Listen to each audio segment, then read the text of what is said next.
Terdengar, Mbak. Baik, Bu. Baik, kita mulai. Bismillahirrahmanirrahim. Assalamualaikum warahmatullahi wabarakatuh. Shalom, Om Swastiastu, Namo Buddhaya, salam kebajikan untuk kita semua. Yang terhormat kepada Ibu Vidya MSI selaku dosen dan moderator pada kesempatan kali ini. Yang terhormat kepada Bapak Ibu dosen Program Studi Sains Data. Dan yang terhormat kepada Pak Adi Ramadian, MSI, selaku narasumber yang sudah hadir di dalam acara Stadium General Inside the Data Lab Field Notes of a Data Scientist. Dan serta yang terhormat kepada rekan-rekan peserta webinar ini yang saya banggakan. Yang pertama-tama, marilah kita panjatkan puja dan puji syukur atas kehadiran Tuhan Yang Maha Esa, yang selalu senantiasa melimpahkan rahmat, taufik, serta hidayahnya, sehingga kita dapat berkumpul di sini walaupun dalam keadaan online, namun tidak mengurangi rasa semangat kita, dan tentunya dalam keadaan sehat dan bahagia.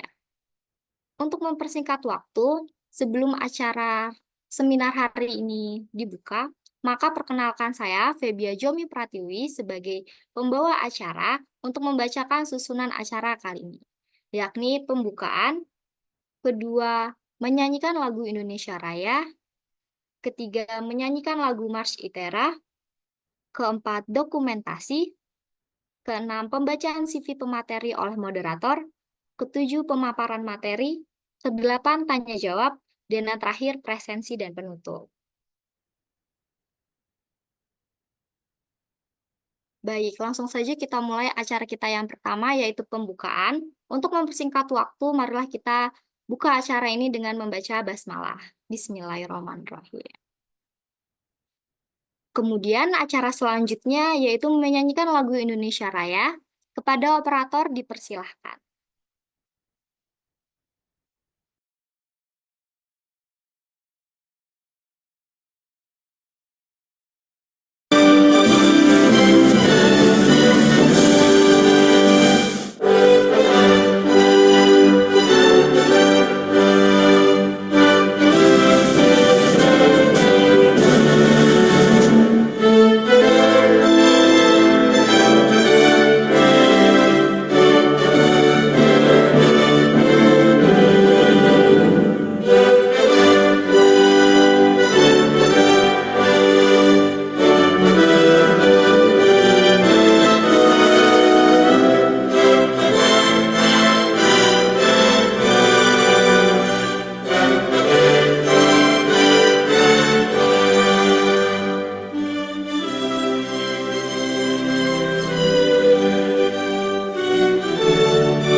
Baik, terima kasih kepada operator.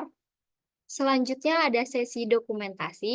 Dimohon teman-teman untuk menyalakan atau mengaktifkan kameranya dan jangan lupa menggunakan virtual background yang sudah disediakan panitia.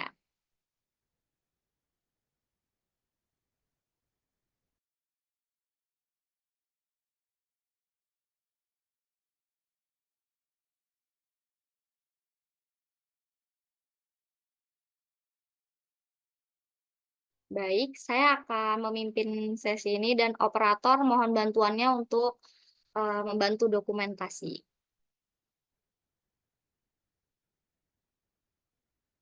Oke, satu, dua, tiga.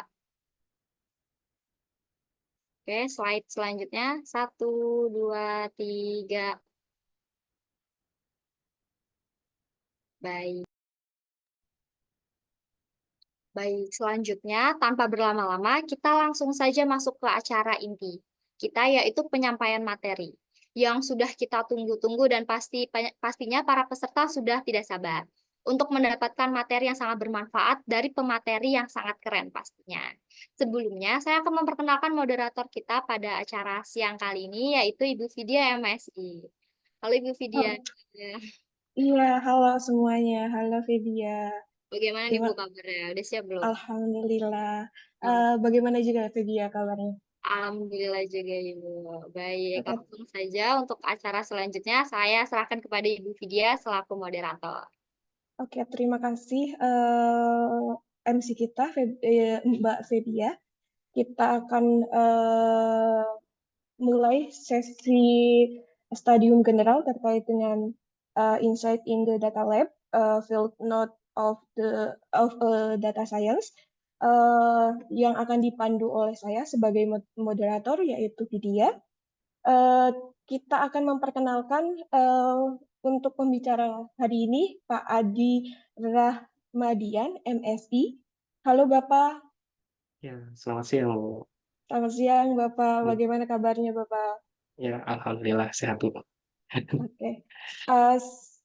Saya kebetulan moderator hari ini Bapak. Saya akan membacakan terkait dengan CV Bapak. Bapak Adi Rahmadian MSI, beliau adalah Hmm, data science dari PT 247 ya Bapak ya. Ya, Dan sekaligus dosen di UIN Sunan Gunung Jati, Bandung ya Bapak. ya, ya, betul.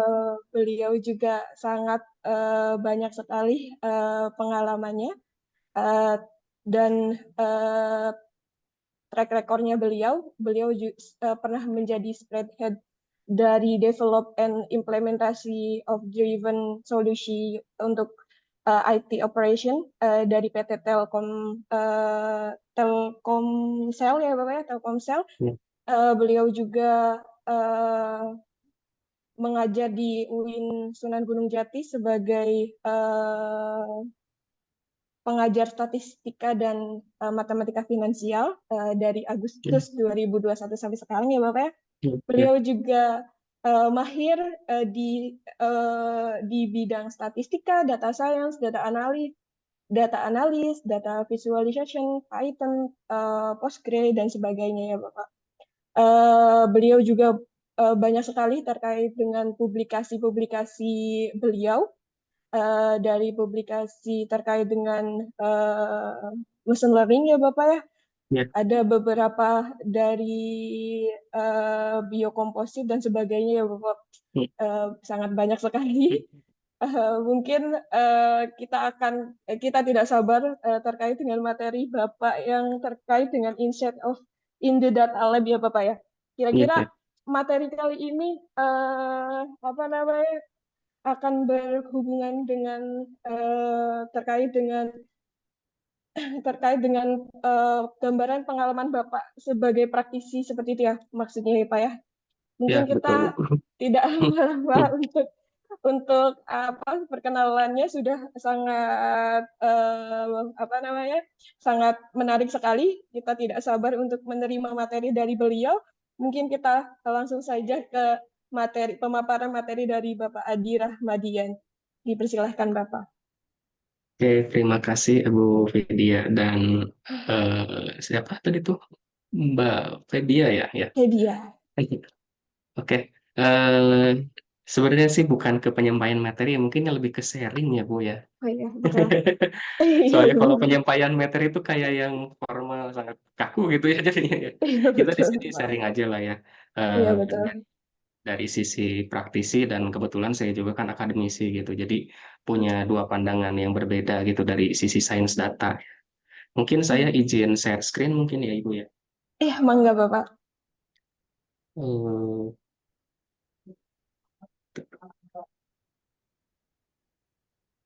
bentar, mau di share screen. Mungkin mau di-share screen Bapak sendiri atau dari kami bisa juga, Pak.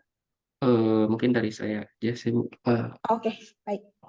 Mangga, Pak.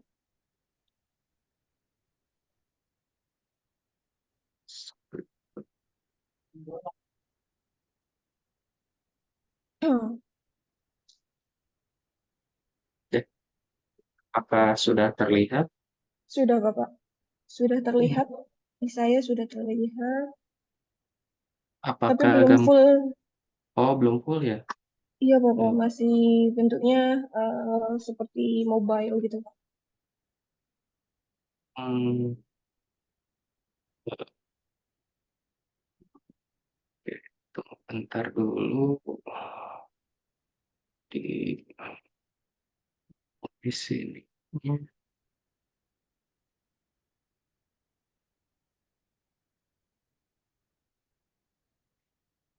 Sebentar ini setting di monitor saya vertikal soalnya.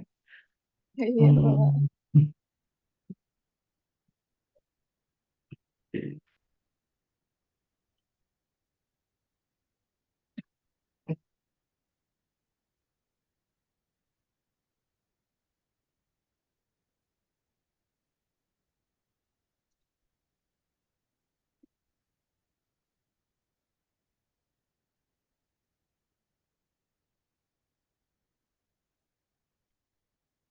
Oke, sudah, Pak. Baik, Oke, Bapak. oke. Oke, jadi di sini saya mungkin akan sharing ya terkait dengan topik ini ya.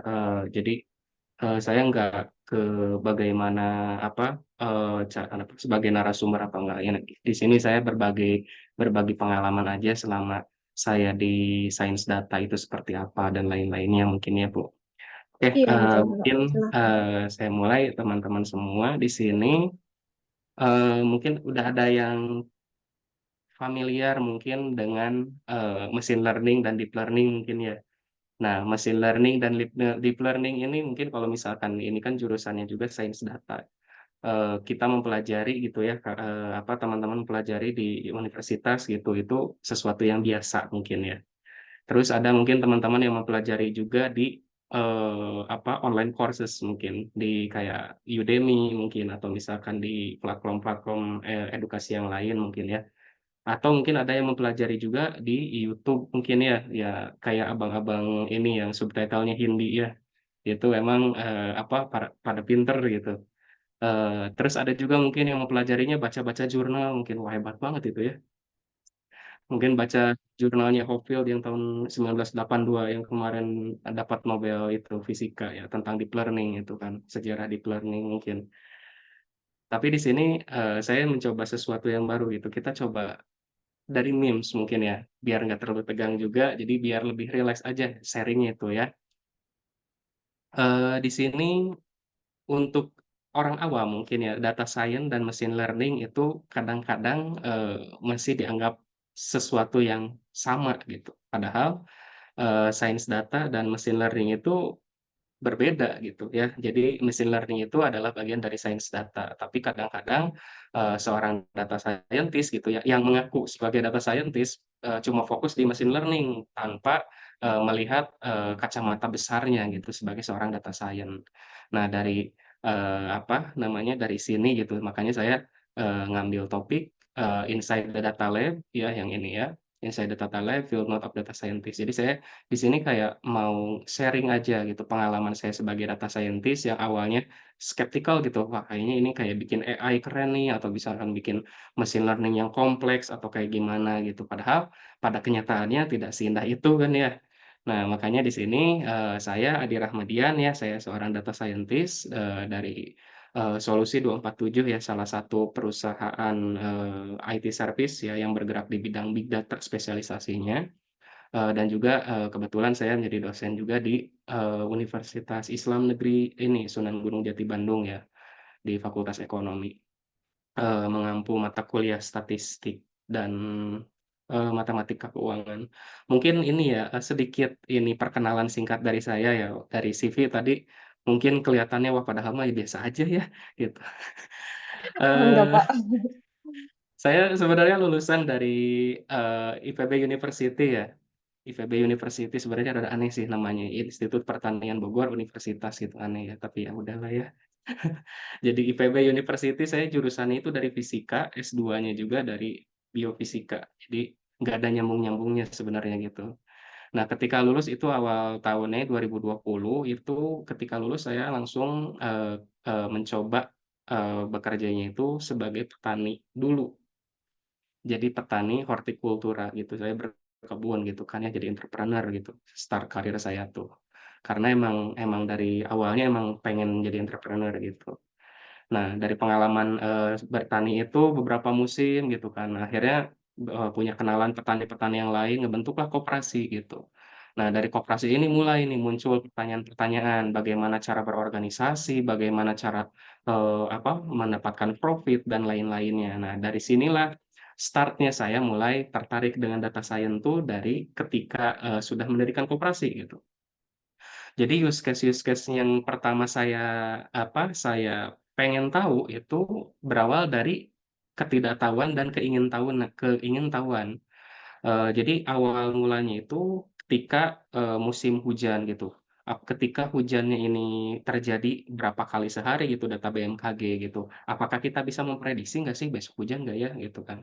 Kalau misalkan petani konvensional itu di kampung-kampung ya, jadi kayak ini bakalan hujan, wah ini kayak ngangkat tangan, wah ini anginnya angin hujan gitu kan, kayak tebak-tebakan gitu kan ya. Padahal kan ada ilmunya gitu. Nah, kita menggunakan prediksi gitu, bisa dilakukan prediksi menggunakan data historical. Kemudian, keresahan saya yang kedua juga adalah ketika harga gitu, harga di produsen, di petani itu sangat jatuh gitu kan. Kenapa? Di harga di pasar tinggi dan juga kenapa harganya volatil. Itu saya yang paling cukup berkesan itu adalah harga cabai pada saat itu yang super volatil. Jadi harga cabai, cabai keriting merah itu tiap 1 jam berubah harganya dari 14.000, 15.000 langsung turun ke 13.000 naik lagi ke 16.000. Datanya itu sangat volatil. Nah, saya tuh kayak kepikiran gitu, apakah ini bisa diramalkan gitu, ini harganya besok gimana ya? Nah, itu tuh awal mula saya ketertarikan data science dari situ. Nah, akhirnya dari situ saya berangkatlah, pagi-paginya ke kebun gitu kan, siangnya, berinteraksi gitu dengan koperasi dan akhirnya malamnya itu saya mencoba otodidak, belajar sendiri, belajar dari video pembelajaran, dari YouTube, dari artikel-artikel dan sebagainya gitu. Nah, dari situ akhirnya bisalah saya membuat use case pertama saya itu yang cukup, yang cukup, krusial juga gitu, memprediksi harga sayuran pada saat itu di daerah saya gitu. Bagaimana, kestabilan harganya, bagaimana prediksi seminggu ke depan dan lain-lainnya. Nah, dengan kondisi seperti itu, akhirnya ya dari pihak kampus gitu kebetulan, ada kerjasama juga gitu kan dengan pemerintahan kayak dari BI, kayak dari industri-industri retail dan lain-lain. Nah, di sini mulai kayak percaya gitu ngajar, mata kuliah statistik, dan juga matematika keuangan karena kebetulan pada saat di koperasi itu saya menjabat sebagai manajer keuangannya dulu. Ya, jadi, diajaklah untuk, sebagai dosen praktisi di UIN ini. Nah, karena di sini udah kerja sebagai petani di lingkungan koperasi dan juga sebagai dosen juga di situ mulai terus-menerus, malah jadi turning point-nya di situ gitu. Kayaknya saya lebih suka ngolah data deh daripada kayak gini gitu awalnya tuh. Nah, akhirnya saya coba memperdalami sebagai data scientist gitu kan, bagaimana cara menjadi data scientist-nya dan akhirnya saya memberanikan diri kayaknya switch karir sebagai data scientist gitu. Itulah awal mula, ini ya, perjalanan singkat saya lah kenapa saya sekarang menjadi data scientist gitu. Jadi kalau misalkan secara pengalaman, profesional mungkin saya baru, tapi kalau misalkan pengalaman di lapangan mungkin udah beberapa tahun gitu. Nah, kemudian untuk pembahasan sharing session yang kali ini itu sebenarnya ada cuma 4 ya, cuma ada 4 pembahasan ini aja, nggak terlalu banyak. Saya menggunakan istilah data lab karena, saya pengen menekankan ke teman-teman semua di sini itu sains data adalah dasarnya sains, dan sains itu adalah riset. Nah itu, makanya riset itu adalah laboratorium gitu kan, bagaimana bereksperimen, makanya di sini di data lab gitu. Bagaimana laboratorium data ini gitu. Nah, kita pertama adalah, akan bahas, apa yang pertama kali, seorang data scientist ketika masuk ke dunia data science secara profesional, kemudian ketika kita masuk ke dalam tuh apa sih protokol-protokolnya yang harus dilakukan sebagai data scientist gitu.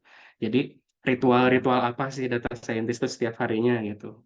Kemudian lab partner-nya gitu. Di sini siapa aja yang akan berinteraksi dengan kita dan bagaimana kita harus berinteraksi, dan yang terakhir baru catatan-catatan apa saja yang berhasil saya kumpulkan gitu selama saya menjadi, profesional di bidang data science ini.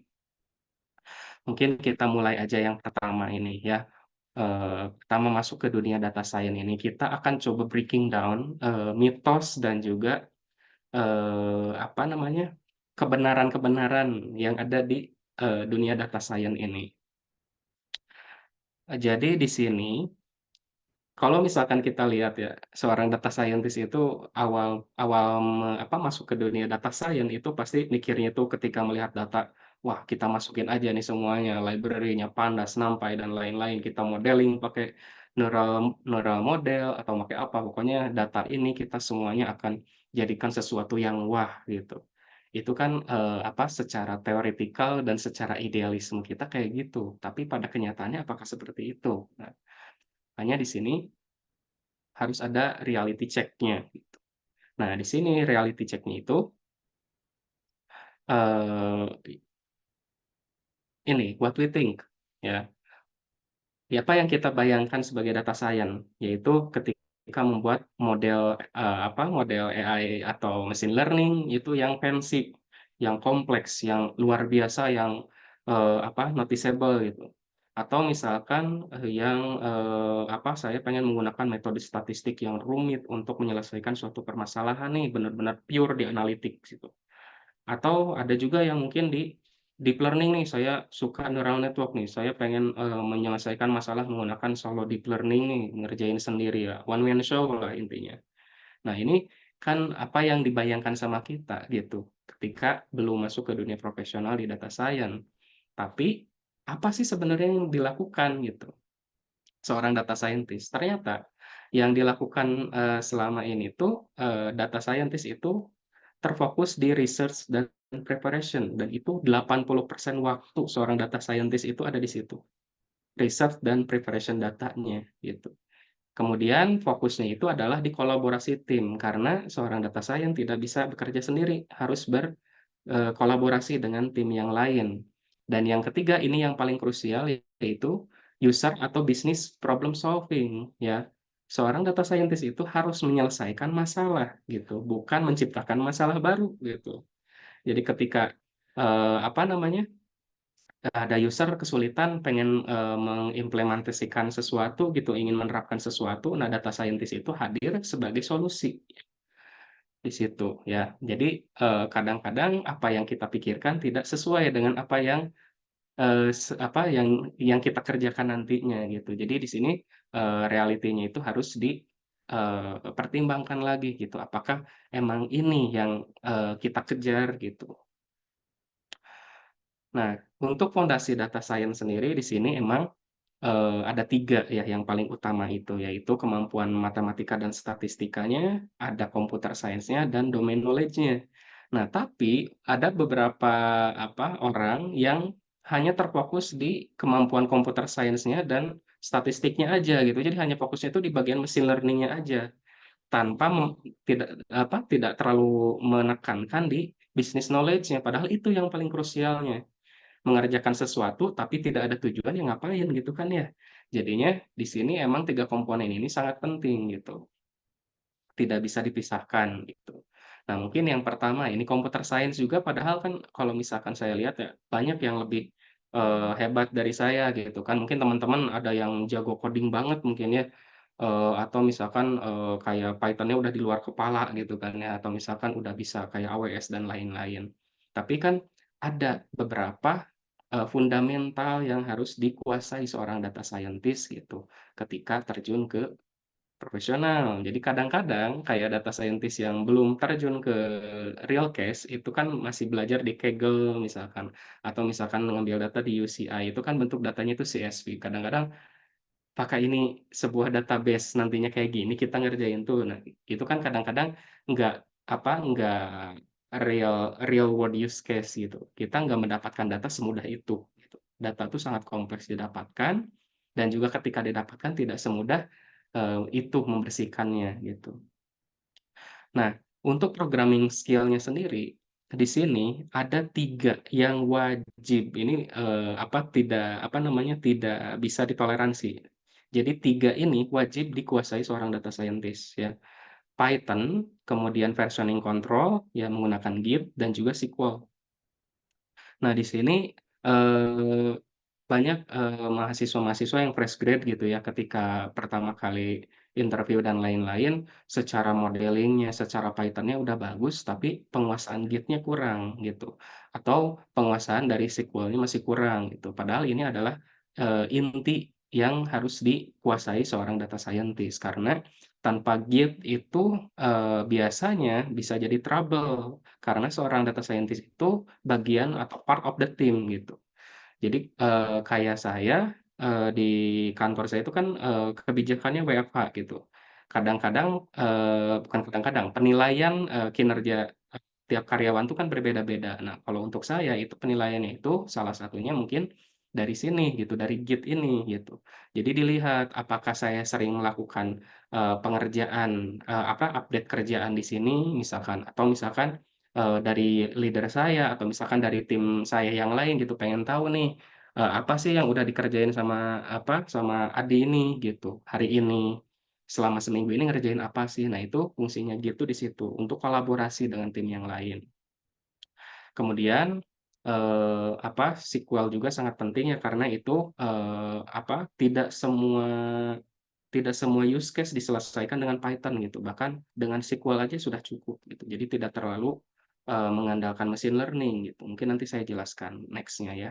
Dan untuk Python ini penting, saya sangat tekankan di sini, Python itu kenapa penting dibandingkan yang lain, karena, industri itu biasanya menggunakan sesuatu yang stable ya, stable dan reliable. Nah, ini Python memang secara performa itu kurang kurang cepat gitu, tetapi dia reliable, bisa digunakan, baik di industri, tanpa, masalah atau, kompatibilitasnya gitu. Nah, untuk yang kedua itu adalah kemampuan statistiknya. Jadi statistik itu bukan cuma angka ya, tapi bahasa untuk memahami pola dan pengambilan keputusan dari data yang ditemukannya ya. Jadi selama saya menjadi data science gitu ya, di data science itu fokusnya itu memang awalnya gitu kan, kayak fokusnya itu di distribusi normal aja nih. Distribusi normal itu adalah distribusi yang paling ideal. Tapi pada kenyataannya di data real world itu nggak kayak gitu gitu. Saya beberapa kali menemukan distribusi itu yang nggak normal justru, yang, kebanyakan tuh. Jadi kayak, distribusi kayak Weibull misalkan atau kayak Possum gitu kan. Itu tuh distribusi-distribusi yang cukup jarang dibahas, tapi ternyata itu sangat penting untuk dipahami gitu. Dan juga untuk teorema-teorema probabilitas itu harus, kayak udah di luar kepala lah gitu ya. Jadinya kemampuan statistik itu sangat penting dan tidak bisa ditoleransi gitu, udah itu bagian, dari sains data. Nah, dari kemampuan programming dan juga kemampuan statistik itu hanya bagian dari technical skill-nya aja sebetulnya. Nah, Foundation Toolkit dalam penyelesaian suatu use case di data science itu memerlukan yang namanya soft skill. Jadi percuma kita memiliki technical skill yang luar biasa nih, kemampuan codingnya bagus, secara kemampuan statistiknya itu luar biasa, cemerlang, tapi tidak bisa menyampaikannya, itu ngapain gitu kan ya? Itu mah pinter sendiri namanya. Jadi tidak bermanfaat juga buat orang lain gitu. Nah, ini salah satu challenge dari seorang data scientist, yaitu ketika kita paham apa yang kita kerjakan, kita juga harus mampu menjelaskan apa yang kita pahami kepada orang yang bahkan gitu, ada istilah gitu, jelaskan hal yang serumit itu, seolah-olah, pendengar kitanya itu adalah anak usia 5 tahun, gitu.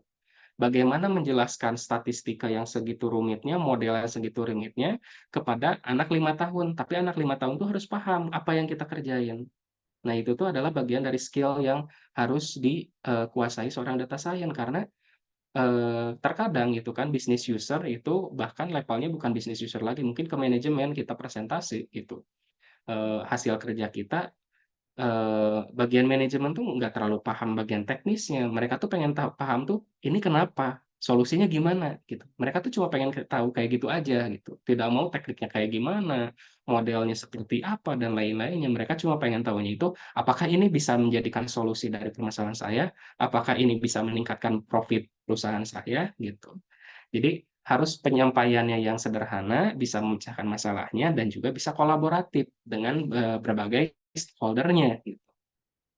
Nah, dengan kemampuan technical skill dan soft skill ini, itu bisa menggerakkan bisnis acumen-nya. Nah, dari, kemampuan kalian tadi itu, nah kalau bisa dikuasai, itu bisa menyelesaikan, bisa menjadi suatu solusi yang bernilai dan terukur buat bisnis, yang itu menjadikan nilai buat kalian bahwa kalian berhasil menjadi seorang data science. Seperti itu.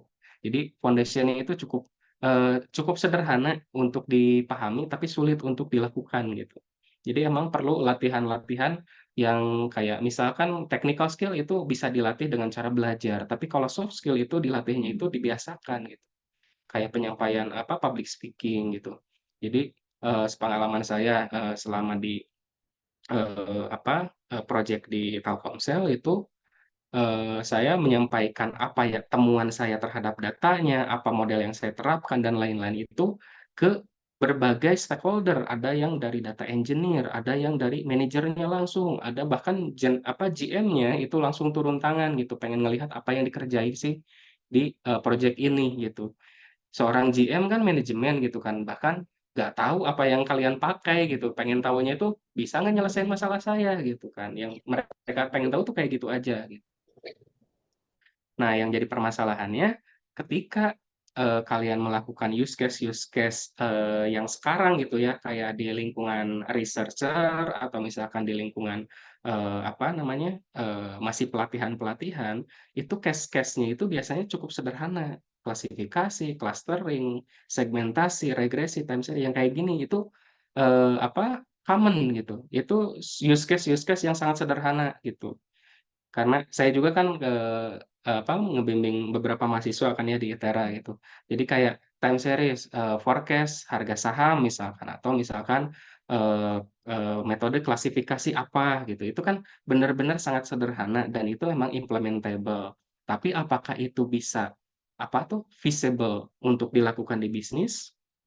Nah, ternyata di bisnis itu tidak fokus di situ. Bisnis itu justru lebih ke anomaly detection atau recommender system atau bahkan optimization gitu, yang sekarang mungkin computer vision atau LLM. Bisnis itu justru, lebih fokus di case-case yang, yang bisa membuat mereka lebih mudah gitu menyelesaikan masalah di perusahaan mereka gitu. Misalkan kayak recommender system. Salah satu use case saya itu bagaimana cara memini apa, me me merekomendasikan berapa memori yang harus di-set nih untuk tim operasional agar tidak terjadi down di server mereka. Itu kan menggunakan machine learning dan lain-lain, cukup kompleks gitu.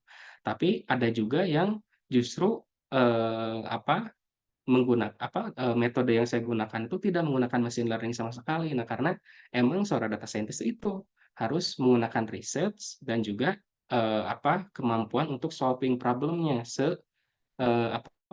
seminimal mungkin gitu, dan seminimal mungkin tuh seminimal kesalahannya gitu, sesederhana mungkin gitu.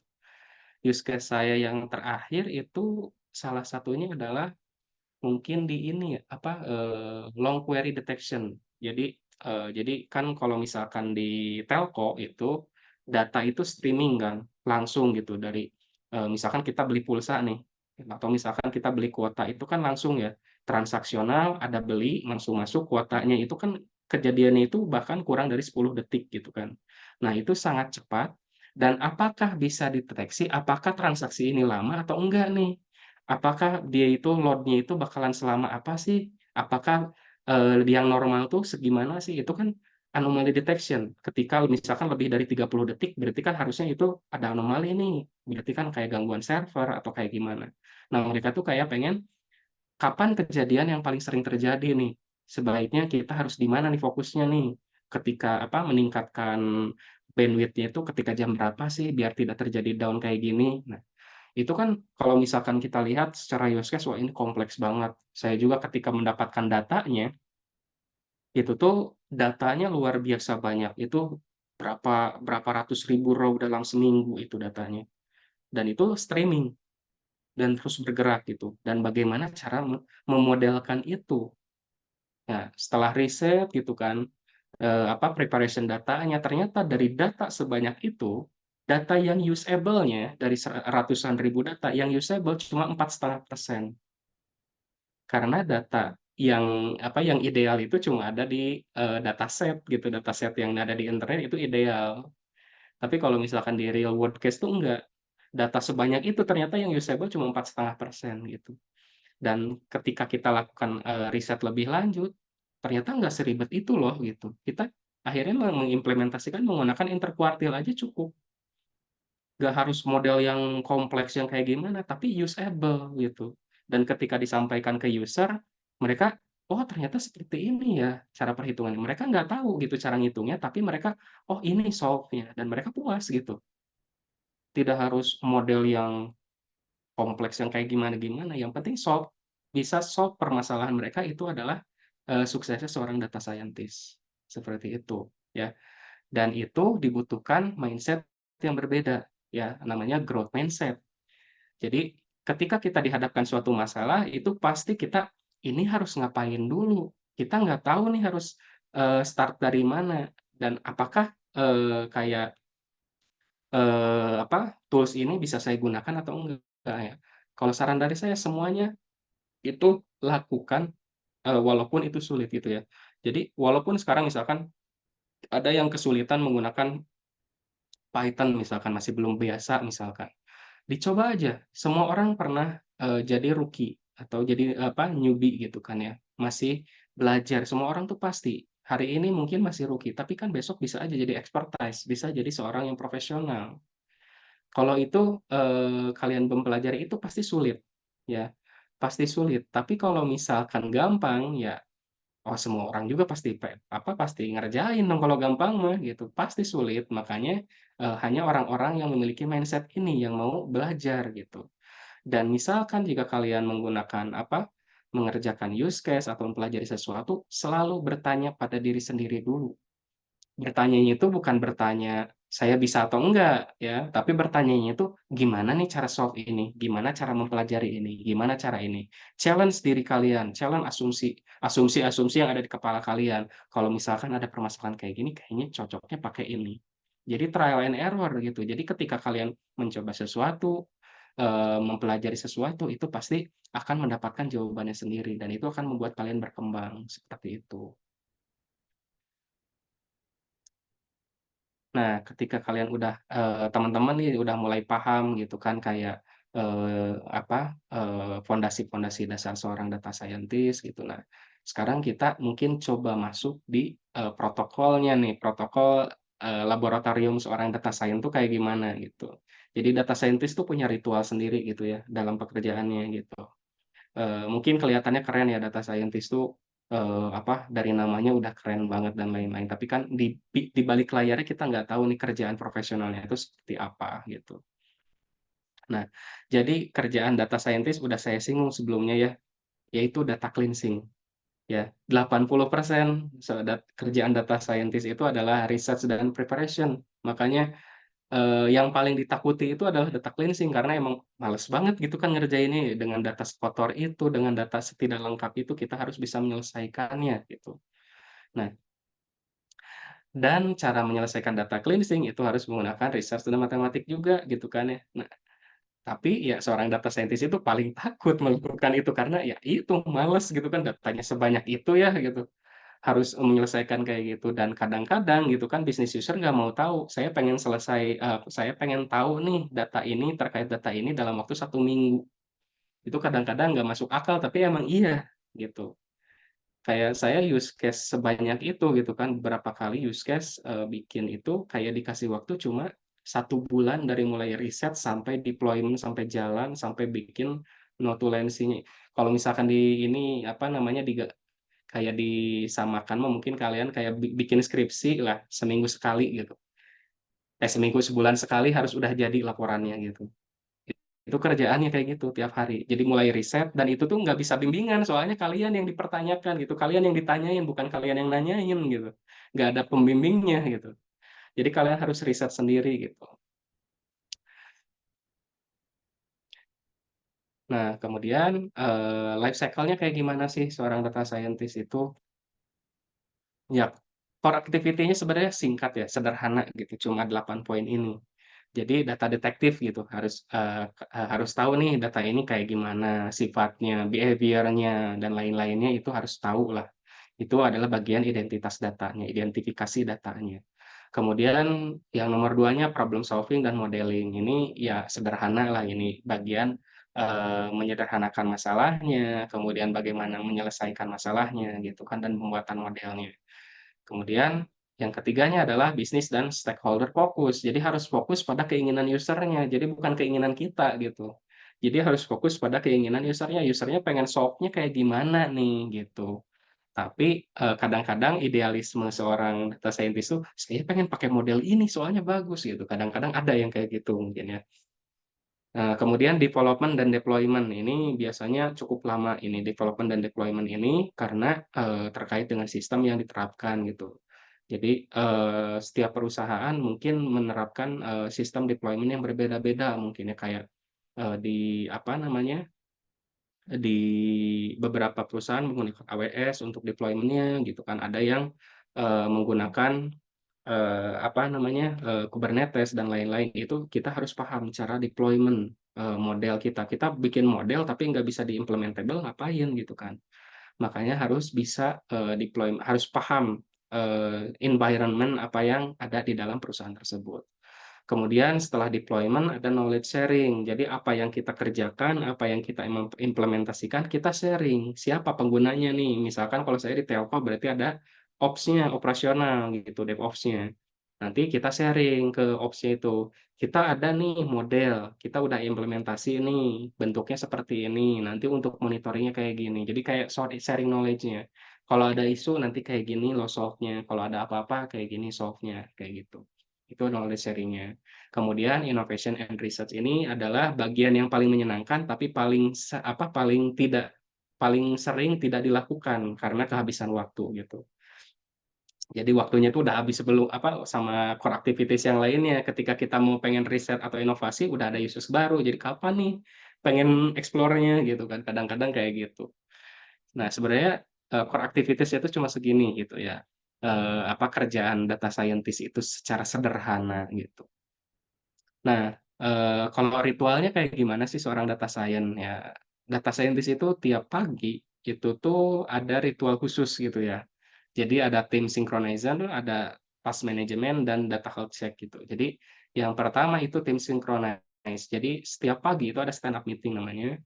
Jadi kalian tuh kayak start kerja jam 8 nih, itu tuh jam 8 tuh kayak kalian preparation dan lain-lain, itu biasanya meeting dengan tim DS dulu gitu, tim data science-nya. Kalian kayak sharing apa sih yang udah dilakukan sama saya kemarin, apa yang akan saya lakukan sekarang, apa rintangan yang saya alami sekarang. Jadi sharing antar, data scientist-nya di-sharing gitu. Kira-kira solve-nya gimana nih? Kira-kira apa yang harus dilakukan ke depannya? Nah, setelah meeting tersebut dicatat apa aja nih yang harus, jadi catatan gitu untuk kerjaan hari ini. Kemudian cross team alignment, baru naik ke tim project nih. Meeting dengan tim dashboard, tim data engineer, tim sistem analis, dengan project manajernya. Itu, kita harus cross alignment gitu. Dari tim DE kira-kira udah ada data apa nih yang bisa kita konsum, tim dashboard kira-kira gimana nih hasil model kemarin gitu. Kemudian ada juga catch up work, misalkan kayak ada yang cuti atau misalkan ada yang menggantikan cuti, itu harus bisa saling, melengkapi dan menutupi gitu, kerjaannya. Jadi harus saling, support di timnya. Kemudian ada task management di sini kayak ketika udah stand up meeting itu kayak masang nih, saya hari ini priority-nya mau kemana nih? Apakah mau fokus di modeling? Apakah mau fokus di, dengan bisnis user-nya atau kayak gimana-gimananya. Kemudian, bikin timeline review-nya, kira-kira ini seminggu cukup gak nih untuk kerjain ini dan lain-lainnya gitu. Nah, kemudian ada data health check, ini biasanya kalau misalkan udah deployment itu, tiap, pagi itu ngecek apakah model saya berjalan dengan baik, apakah metriknya sudah baik, apakah pipeline-nya masih berjalan dan lain-lain. Jadi ini ritualnya tuh berulang gitu kayak gini, kerjaannya itu. Jadi emang, cukup, repetitif tapi complicated gitu. Kayak yang simple, tapi sebenarnya bahkan kayak baru juga ngerjain ini, udah ada meeting sama ini, tiba-tiba bisnis user ngajak meeting, tiba-tiba tim yang lain ngajak meeting itu. Kerjaan kita kapan ngerjainnya, kadang-kadang kayak gitu ya. Memang kayak kayak saya kerjaannya WFH gitu kan, kebijakannya WFH cukup, cukup menyenangkan ya secara, work life balance gitu ya. Tetapi kalau secara workload itu, wah cukup challenging sih sebenarnya dengan keadaan seperti ini. Nah, itu untuk protokolnya kayak gitu dan untuk life cycle data science sendiri itu sebenarnya, kayak gini, ya. Jadi ketika diberikan use case itu kita harus pertama yang business understanding-nya dulu, kita harus paham gitu. Business understanding-nya kita paham harus ngapain nih, kita pengen use case-nya apa, apakah anomaly detection kah, atau misalkan kayak load management kah, dan lain-lain. Kemudian data acquisition. Nah, di sini kita harus tahu nih, data ini diambilnya dari mana. Nah, ini kadang-kadang yang, yang tidak dipikirkan atau tidak, terpikirkan gitu, menjadi seorang data scientist itu, tidak hanya menerima data, tapi mencari data ini ada di mana, gitu.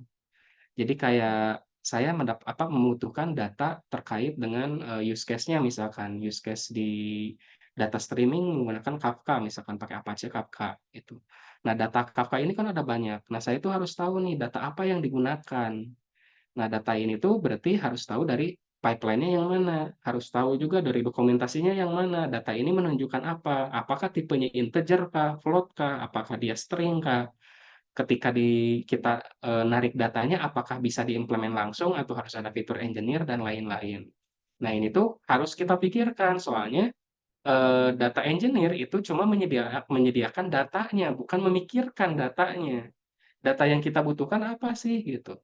Nah, data data engineer itu menyediakan datanya, tapi kita yang memikirkan datanya itu untuk apa, gitu.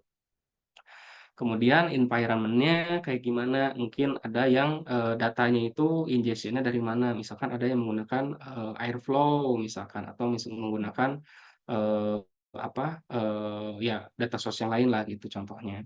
Nah, itu benar-benar kayak,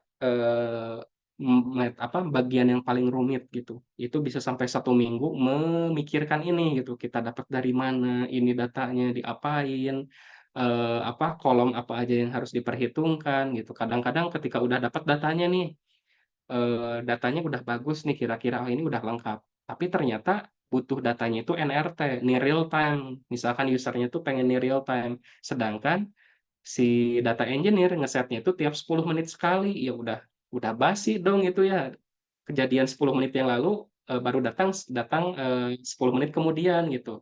Itu kan harus didiskusikan lagi, kayak ingestion ulang lagi datanya, itu tuh harus bolak-balik. Nah, ketika udah ada datanya, lakukan modeling, kemudian ketika modelnya udah bagus, lakukan deployment, dan ini terus berulang, looping sampai customer-nya itu atau user-nya accept, oke ini model udah bagus, performanya udah bagus. Kalau misalkan belum puas, terus muter lagi, modeling lagi, ambil data lagi, deploy lagi. Dan sampai ya itu, user-nya sampai puas dengan apa yang kita kerjakan. Seperti itu. Itu adalah life cycle-nya seorang data scientist. Nah, mungkin untuk tools-toolsnya di sini yang harus kalian pahami ya yang tadi gitu ya teman-teman, apa yang saya udah share tadi sebenarnya ada tools-tools yang harus digunakan di industri itu ya. Ini ada beberapa ya, untuk coding itu menggunakan Python dan sangat disarankan yang saya kasih bintang ya, Python dan SQL itu sangat saya sarankan untuk dikuasai. Tapi bisa alternatifnya menggunakan R atau Julia, tapi R dan Julia itu lebih ke biasanya untuk personal training datanya atau kayak gimana-gimananya, tapi kalau buat implementasi di industri itu pakai Python biasanya. Kemudian harus bisa juga kayak programming kayak Scala dan Java itu bukan harus bisa sih, sangat disarankan untuk bisa karena environment di berbagai industri sekarang udah fokusnya di Scala dan Java gitu. Dan kalau misalkan bisa pakai SAS juga, bagus untuk support statistiknya. Kemudian untuk analisisnya, Jupyter itu, cukup bukan cukup, Jupyter itu krusial buat analisis datanya, tetapi kalau buat deployment dan lain-lain kita pakai script, bukan pakai notebook gitu ya. Jadi kita harus bisa mengimplementasikan dari, tiap sel dalam notebook tersebut menjadi script Python yang bisa executable gitu. Dan untuk, data manipulation di sini yang paling umum mungkin menggunakan Pandas ya, tapi untuk beberapa case, tidak bisa Pandas digunakan, terutama di big data ya, big data tuh kayak penggunaan Pandas itu cukup berat gitu. Jadi kayak penggunaan itu sekarang tuh lebih ke DAS atau ke Polars, itu untuk, data manipulation yang, sistemnya big data gitu. Kemudian Spark juga untuk data stream itu sangat krusial. Saya sampai ditulis di sini karena Spark tuh, PySpark dan Spark Stream itu yang menggunakan skala itu cukup krusial untuk, seorang data scientist. Dan model-model kayak Sklearn, ini sebenarnya Sklearn, Scikit-learn itu kayak contohnya aja. Soalnya kayak model tuh diverse ya, banyak banget dan terus berkembang ya. Kayak jenis modelnya itu sekarang kan, ada Sklearn, ada Sktyme gitu kan ya, ada Nixla, Fuzz gitu kan. Banyaklah model-model, library model yang bisa diimplementasikan. Kemudian TensorFlow juga ya contohnya ya mungkin ada dari Torch juga gitu. Kemudian, visualisasi kita harus menguasai kayak Tableau itu paling penting sih, ya Tableau sama Power BI itu minimal salah satunya kita kuasai. Dan juga mungkin, kalau misalkan kayak perusahaan yang bergerak di, sistem yang bergerak real time itu biasanya pakai Grafana untuk monitoring-nya dan itu Grafana full visualisasi menggunakan SQL. Jadi benar-benar kita membuat dashboard dari, SQL gitu, full. Makanya saya sangat menyarankan SQL tuh harus bisa gitu. Dan tools yang terakhir itu adalah untuk, kolaborasi tim, itu yang pertama Git, kemudian ada Jira ya, ini untuk project manager, kemudian Teams untuk, meeting kolaborasinya, dan juga ada Confluence itu untuk note-nya, kalian kayak progresnya kayak gimana, jadi kayak catatan-catatan yang bisa di-share dan dibaca semua orang. Ini adalah tools yang biasa digunakan, di Teams gitu, di tim data science gitu. Nah, ini adalah protokol-protokol seorang data scientist dan timnya gitu. Nah, sekarang kita masuk ke timnya nih. Timnya itu adalah partner yang akan bekerja sama dengan kita gitu. Kolaboratif ekosistem kita nih di sini. Jadi seorang data science tidak bisa bergerak sendiri gitu ya. Kalau sebenarnya bisa, tapi ya capek gitu kalau semuanya dikerjain sendiri ya. Jadi dalam dream teamnya data science, project data science itu ada 4 sebenarnya.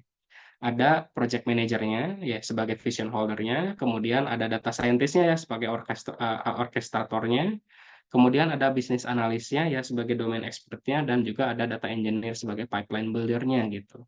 Tapi ada juga kayak, dashboard engineer-nya juga mungkin ya, kalau misalkan lebih lengkapnya gitu. Ada juga sistem analisnya gitu.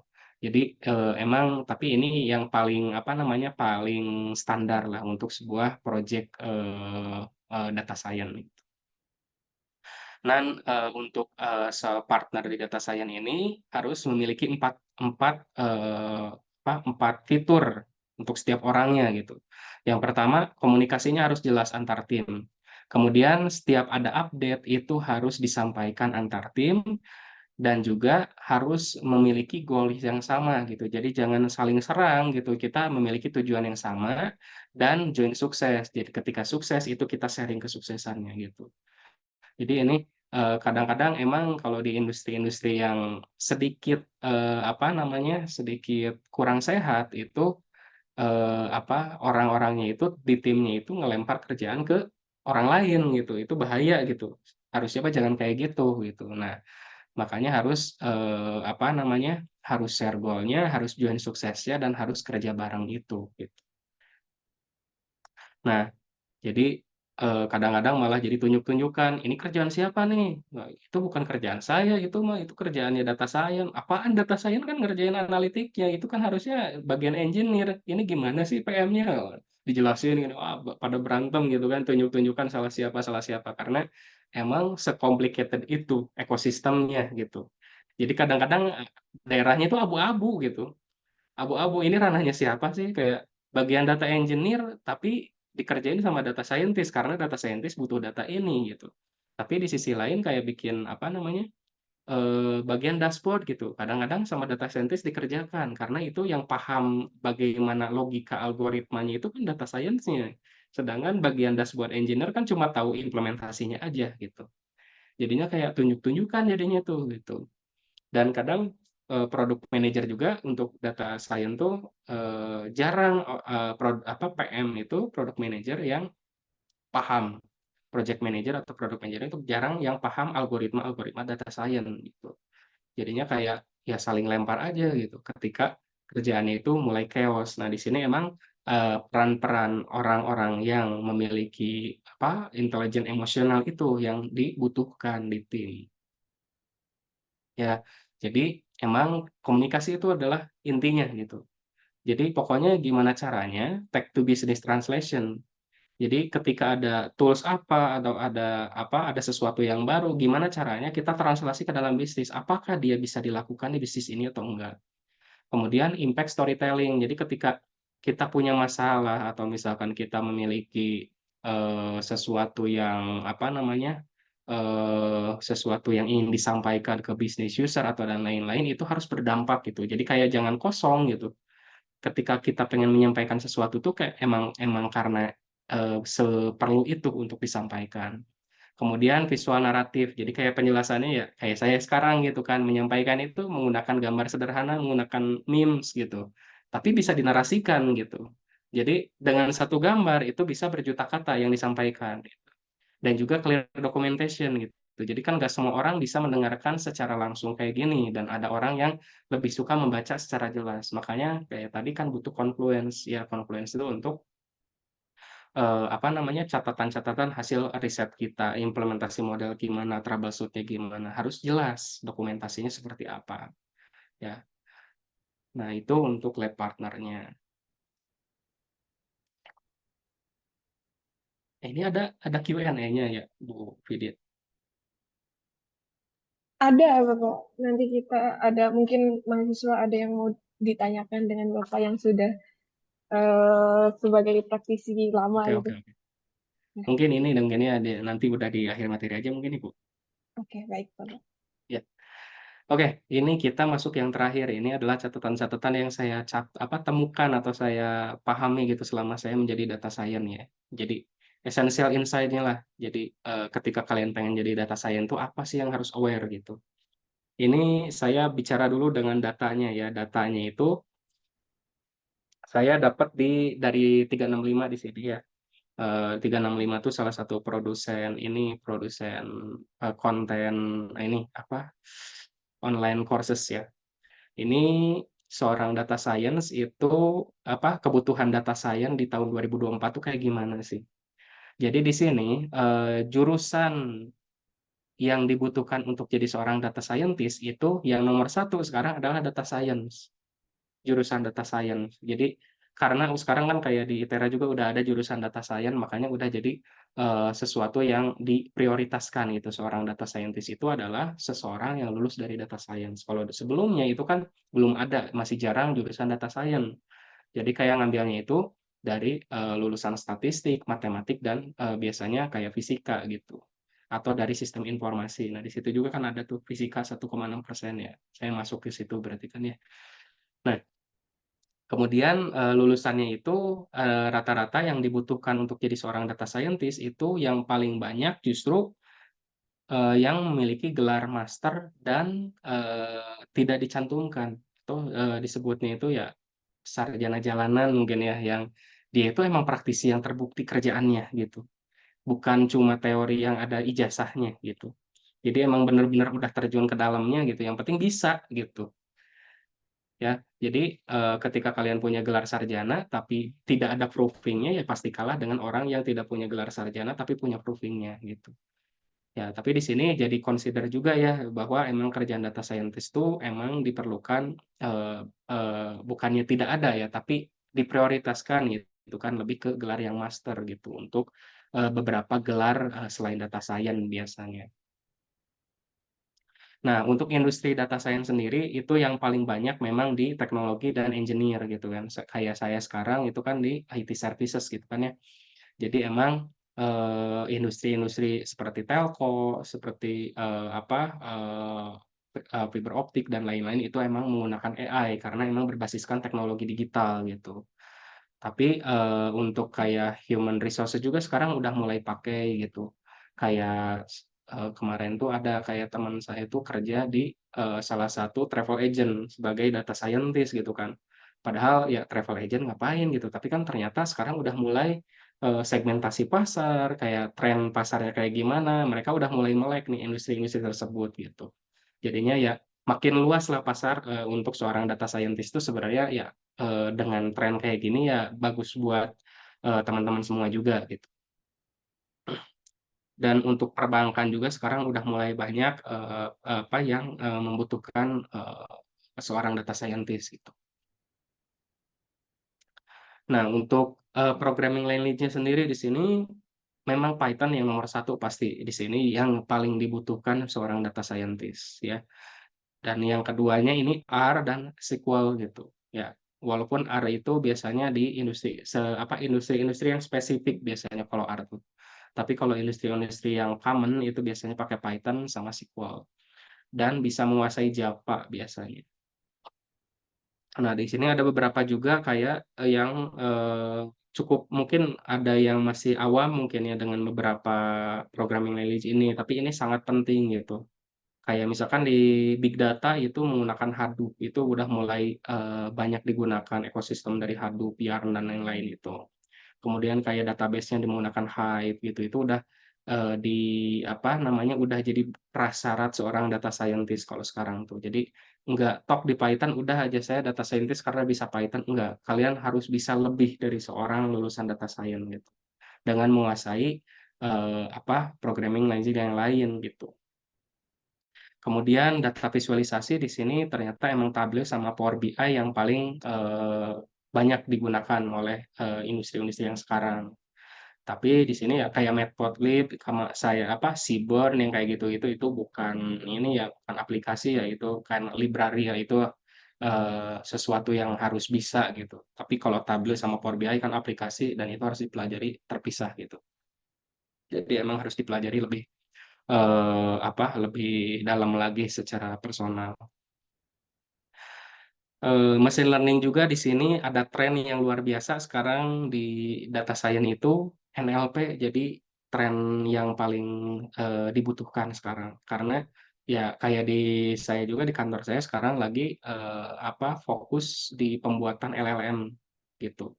Jadi emang pembuatan chatbot kayak gitu tuh emang lagi tren sekarang dan emang dibutuhkan gitu. Dibutuhkan di industri. Jadi emang ini makin banyak juga model-model yang udah udah di apa namanya bisa digunakan gitu dan open source kayak misalkan apa lama gitu kan ya, atau misalkan kayak di Hugging Face lah banyak lah ya NLP itu. Nah ini emang cukup seksi lah untuk kerjaan tahun 2025 ini itu untuk chatbot ini. Kemudian deep learning juga sekarang masih tren karena dan optimisasi itu masih tren karena emang ya metode deep learning makin ke sini makin ke sana gitu ya. Makin aneh-aneh aja gitu. Eee, saya bahkan kaget gitu ini masih ada metode deep learning yang bahkan di-combine gitu, yang kita tahu mungkin kan kayak ANN, KNN, atau CNN mungkin kan ya, ternyata kan sekarang ada AKN, ada DNN, ada apa gitu kan.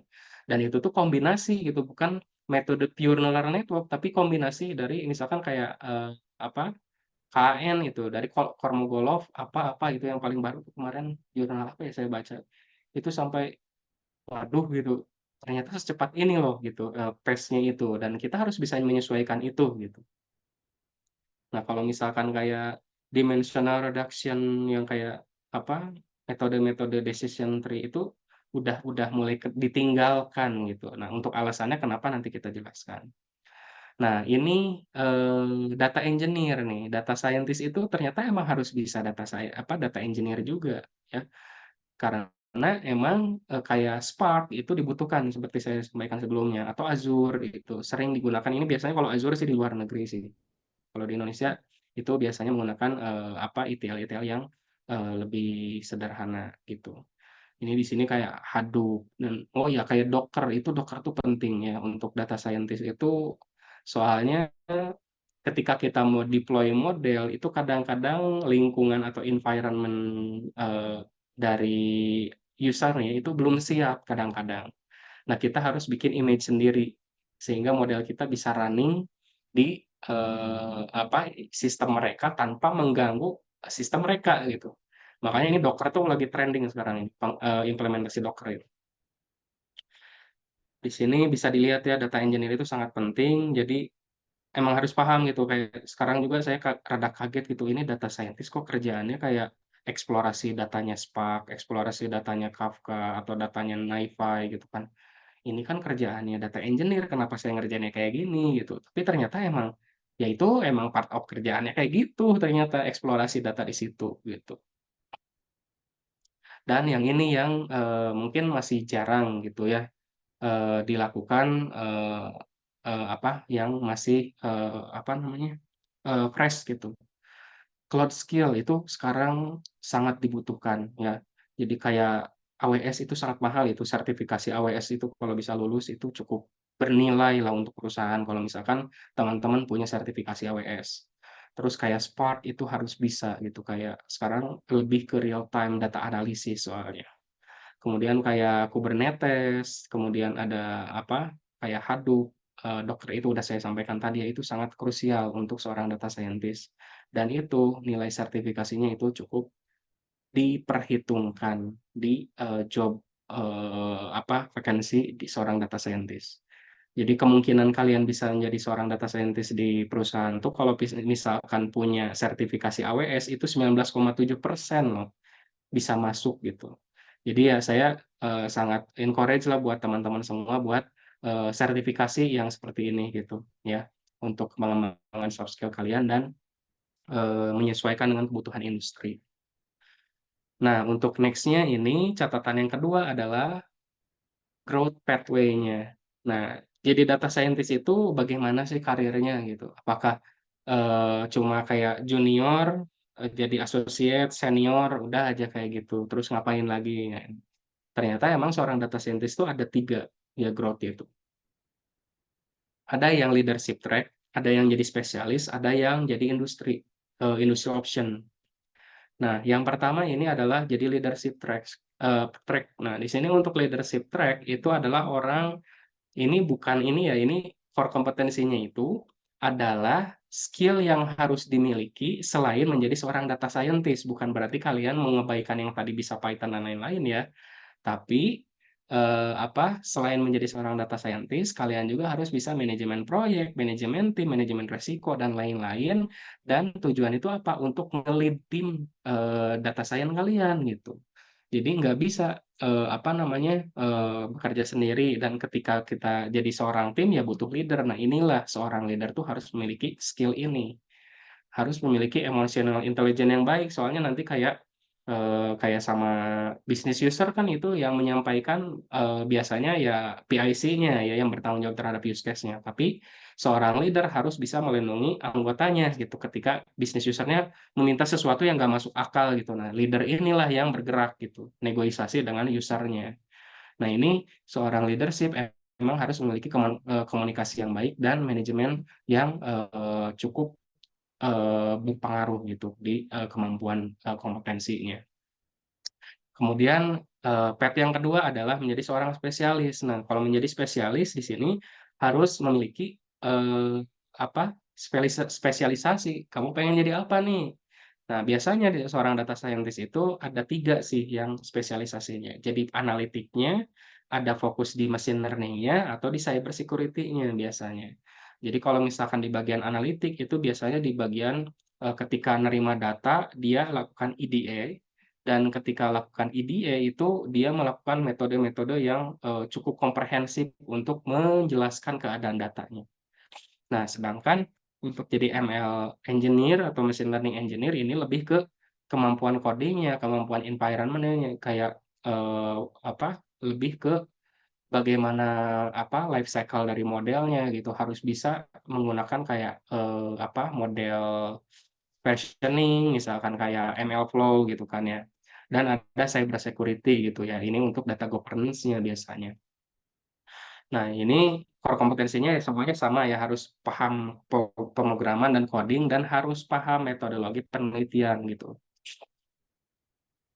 Nah, kemudian untuk skill lanjutannya itu skill yang bonusnya ya, itu harus bisa arsitektur sistemnya harus paham, dan harus paham teknologi spesifik sesuai dengan bidang keahliannya. Kayak misalkan nih, kalau saya sendiri kan jujur saya lebih ke spesialis, saya tuh spesialis di analitik kalau saya. Jadi teknologi spesifik sesuai yang bidang keahlian saya lebih fokusnya di, pengolahan data statistiknya, bagaimana cara menjelaskan menggunakan statistik, tapi tetap terlihat tidak seperti statistik gitu. Jadi seperti naratif aja orang-orang tuh gitu ngelihatnya. Nah, itu emang harus, bisa memiliki kompetensi seperti itu gitu untuk, spesialisasi. Nah, untuk soft skill-nya ini adalah kemampuan menulis dokumentasi. Nah, ini sangat penting ya, bagaimana cara menulis dokumentasi, menjelaskan konsep yang kompleks, dan juga ya harus problem solving dan attention detail. Nah, yang ketiga di sini ada industry option. Nah, biasanya industry option ini, kenapa saya masukin, soalnya jarang juga sih sebenarnya ya. Tapi biasanya industry option itu adalah seorang data scientist yang fokus di satu industri aja gitu. Misalkan di industri telco aja nih gitu. Ya, dia harus paham nih domain di industri ini tuh kayak gimana telco tuh, atau misalkan di perbankan nih, dia harus paham di bank tuh pakai sistemnya kayak gimana. Jadi dia tuh kalau misalkan kerja di satu perusahaan, misalkan perbankan gitu, bank A. Nah, dia ketika pindah lagi, dia bisa pindah kerja ke bank B gitu, tapi dia sudah menguasai gitu, apa yang ada di perbankan tersebut. Nah, ini biasanya industri fokusnya. Nah, skill yang biasanya digugakan itu adalah, adaptabilitas, kultur gitu kan, soft skill-nya itu, dan networking-nya, dan juga di sini yang mungkin, jadi pertimbangan, kalian harus bisa analisis pasar dan analisis kompetitor, itu jadi nilai tambahan untuk industri option ini. Nah, untuk next-nya ini, untuk future horizon-nya, eee dari perspektif industri sendiri kayak gimana sih, ketika kalian gitu, teman-teman lulus dari data science gitu? Ya, sekarang AI udah berevolusi dengan luar biasa ya dalam berapa tahun aja ya, dari 2021 sampai 2024 itu udah benar-benar merubah dunia loh, itu kayak ChatGPT, kemudian kayak, Sora yang kayak gitu-gitu tuh udah benar-benar merubah dunia.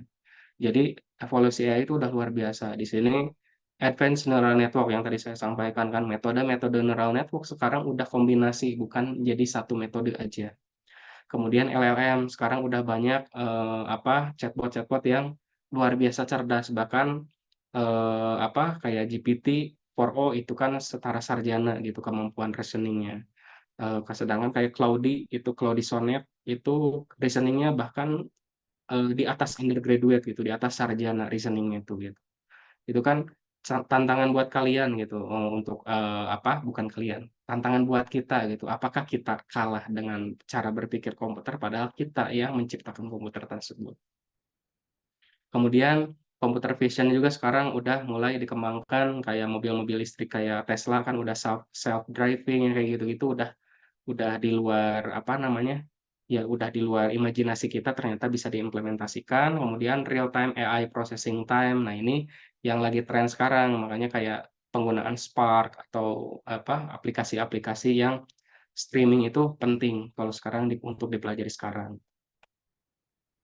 Nah, dan yang kedua adalah AutoML RISE. Jadi yang kalian pelajari di perkuliahan mungkin ya, itu mempelajari pondasi-pondasi machine learning gitu, kayak decision tree itu kayak gimana gitu, kayak random forest itu kayak gimana, dijelaskan gitu kan, ini implementasinya gimana.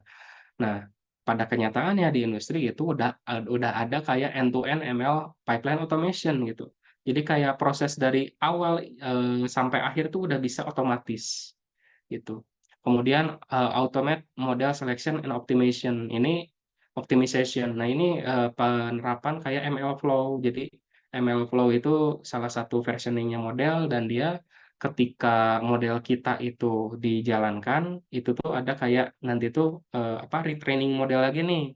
Otomatis itu tuh, ketika hasilnya misalkan hasil evaluasi metriknya itu lebih bagus, dia bisa menggantikan model yang sebelumnya. Itu udah ada automate-nya menggunakan ML Flow.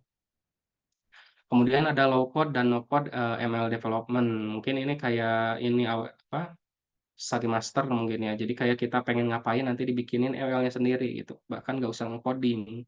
Kemudian ada intelligent feature engineering. Nah ini, eee, sekarang kayak EDA juga bisa dilakukan langsung gitu tanpa harus mikirin ini harus diapain gitu.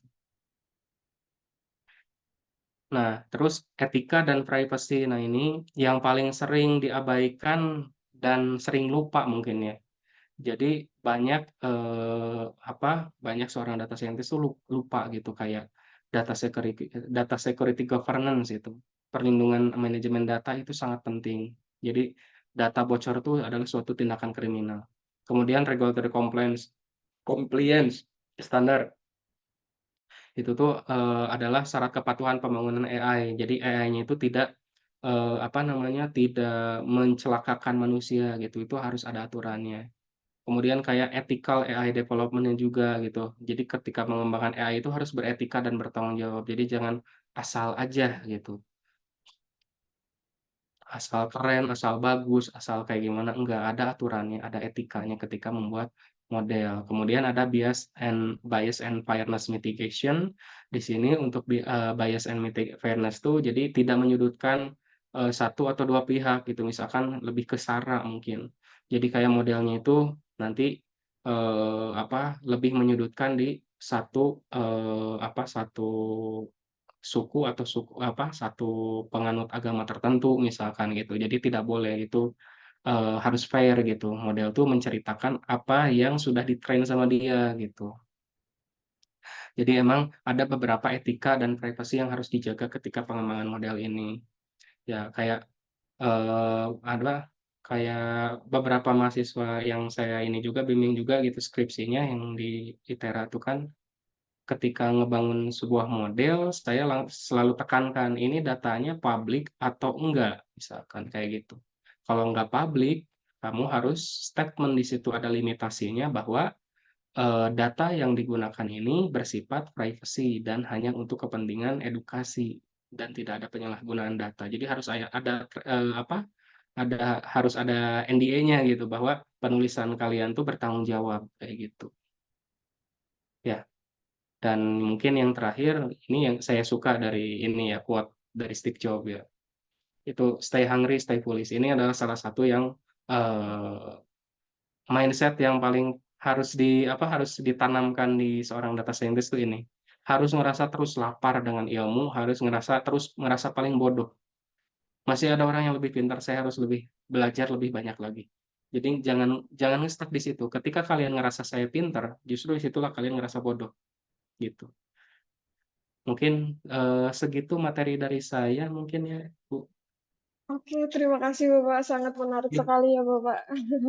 Apalagi mahasiswa-mahasiswa sains data yang masih mencari jati diri terkait dengan data science gitu Pak ya. iya, Apalagi banyak kekhawatiran-khawatiran apa sih yang harus saya perbuat dan sebagainya, iya, apa yang saya harus persiapkan.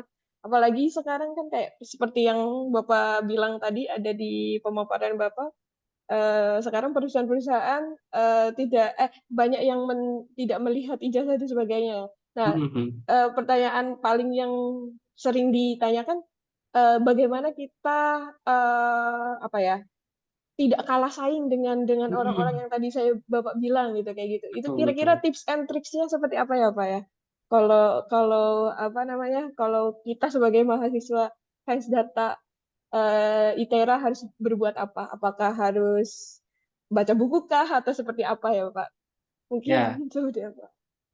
ya itu emang tricky ya. Jadi kayak ketika kita apa lulusan data science gitu ya, bukan lulusan data science, siapapun yang pengen menjadi seorang data scientist itu tuh memang cukup sulit karena membuktikan sesuatu yang apa namanya, sesuatu yang agak sulit dibuktikan gitu. Saya punya portofolio nih, terus saya lamar kerjaan. Nah, itu kadang perusahaan tuh bingung, ini portofolio beneran bikinan dia atau misalkan dia kopas aja nih gitu kan.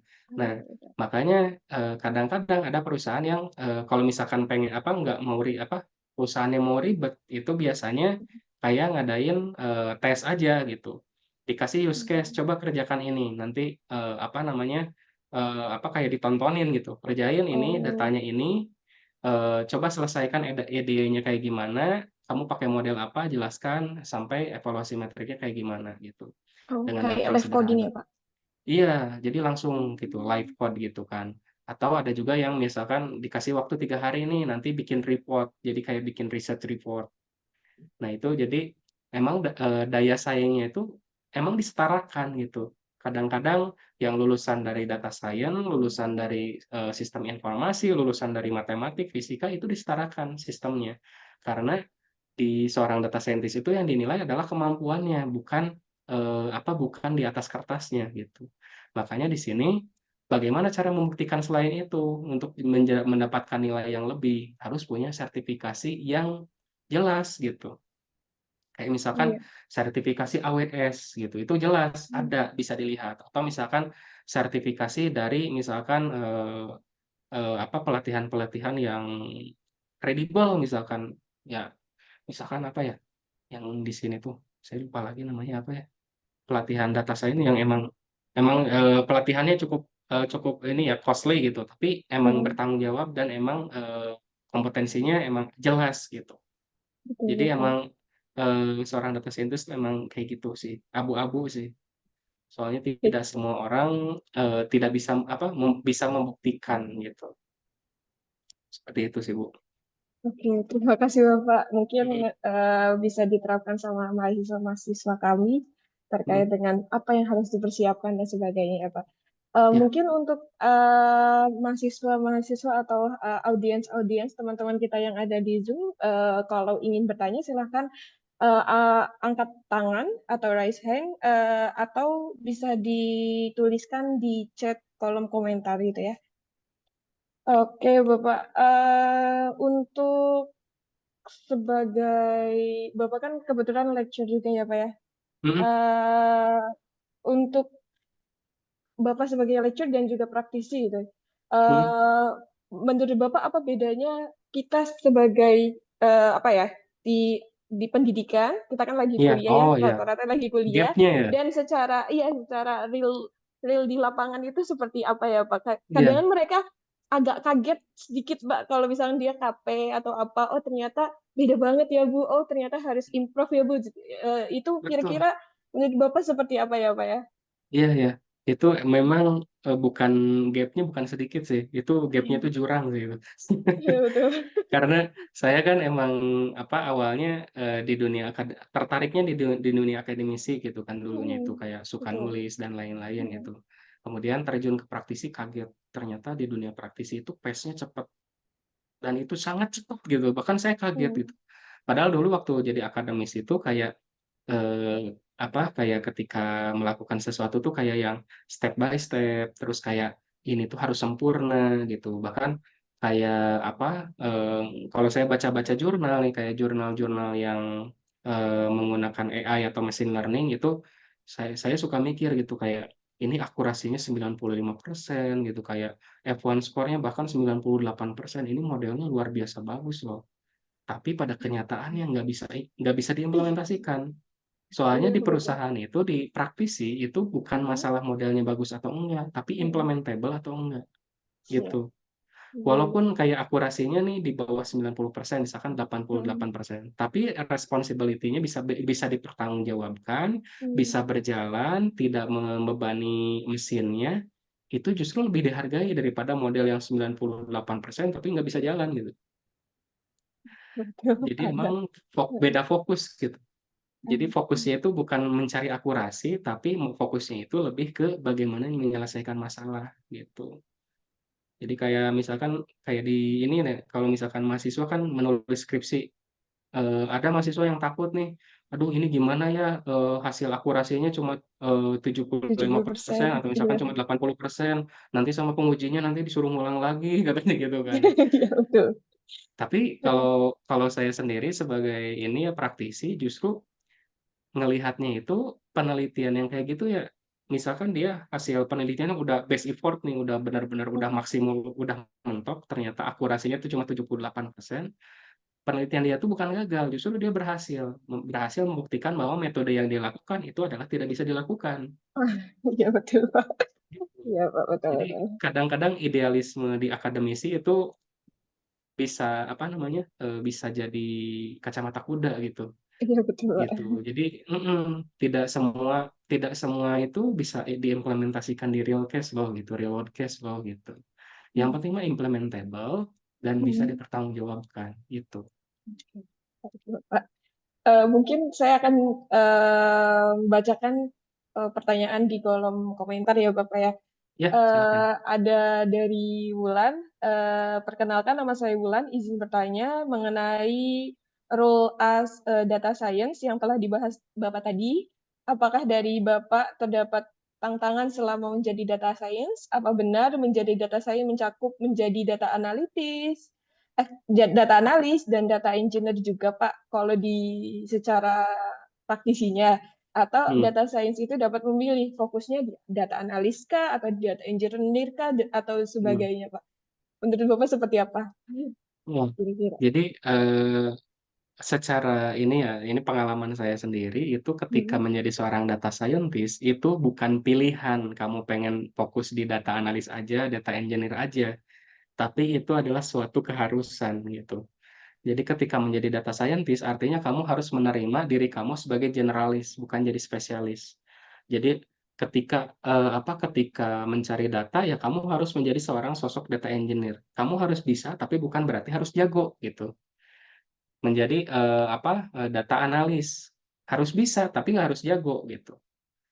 Terus menjadi data visualisasi gitu, dashboard, harus bisa, tapi nggak harus jago gitu. Nah, tapi pilihannya kamu mau jago di mana nih spesialisasinya gitu. Jadi emang semuanya harus bisa dilakukan, tapi kamu fokusnya di mana gitu. Jadi nggak bisa memilih di sini kalau misalkan pertanyaannya apakah eh, apa apa tadi itu apakah benar menjadi data scientist mencakup menjadi data analis, data engineer juga, ataukah data scientist itu dapat memilih fokus? Ya, harus bisa jadi data analis, harus bisa jadi data engineer, harus bisa jadi dashboard engineer, tapi bisa fokus di satu, jadi spesialisasi di satu role gitu. Tapi harus bisa semua gitu. Itu challenge-nya dan emang itu Ya, capek sih. ya, Pak. Not-nya bisa semua gitu ya, Pak ya. Tapi kalau Iya, misalkan mau fokus kemana, ya kita bisa iya, spesialisin. Tapi yang penting kita betul, tahu rules-nya seperti itu ya, Pak ya. betul, betul. Oke, cukup berat ya, Pak ya. Iya, emang berat. Makanya kan kayak jadi seorang, kenapa data scientist di luar negeri itu gajinya gede-gede. Karena emang Iya. responsibilnya segede itu. Dan Hmm. emang semuanya emang harus bisa diselesaikan sendiri, walaupun tidak harus diselesaikan sendiri gitu. Oke, Bapak. Saya akan memilih pertanyaan lagi, boleh, Bapak?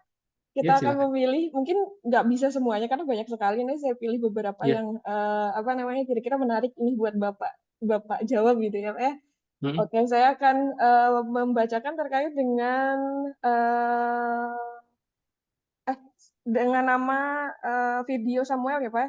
Saya melihat ada perkembangan yang cepat pada AutoML seperti RoboFlow, Pak. Pertanyaannya, apakah AutoML itu memiliki limitasi atau limitasi dan bagaimana cara meningkatkan efisiensi atau akurasinya, Bapak? Terima kasih, katanya.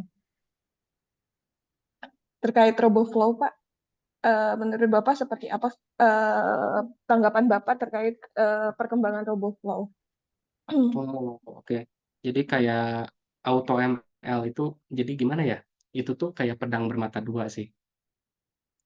Jadi untuk AutoML kayak gini tuh memang sangat memudahkan untuk orang-orang yang generalis gitu.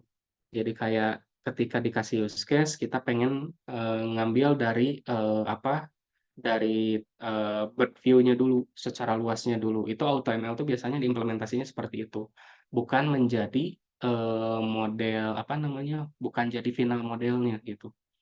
Jadi kayak misalkan ada ini contohnya apa RoboFlow ya. Kalau yang saya gunakan itu tuh kayak AutoTS mungkin ya.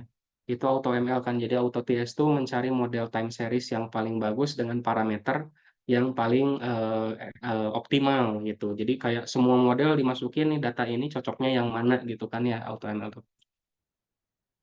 Nah, itu tuh sebenarnya bukan bukan menjadi, kalau misalkan kita data scientist yang benar itu bukan menjadi musuh, justru itu malah menjadi teman kita dalam menentukan model ini cocoknya pakai yang mana gitu. Jadi di sini kan kayak eh, apakah ada limitasinya, bagaimana cara meningkatkan efisiensi. Nah ini salah satu kerjaannya data scientist tuh ini hyperparameter tuningnya di sini. Jadi ketika udah tahu ternyata model yang cocok itu adalah menggunakan model ini nih. Nah ketika model ini udah digunakan, kita bisa meningkatkan akurasi atau efisiensinya itu dengan cara apa nih? Misalkan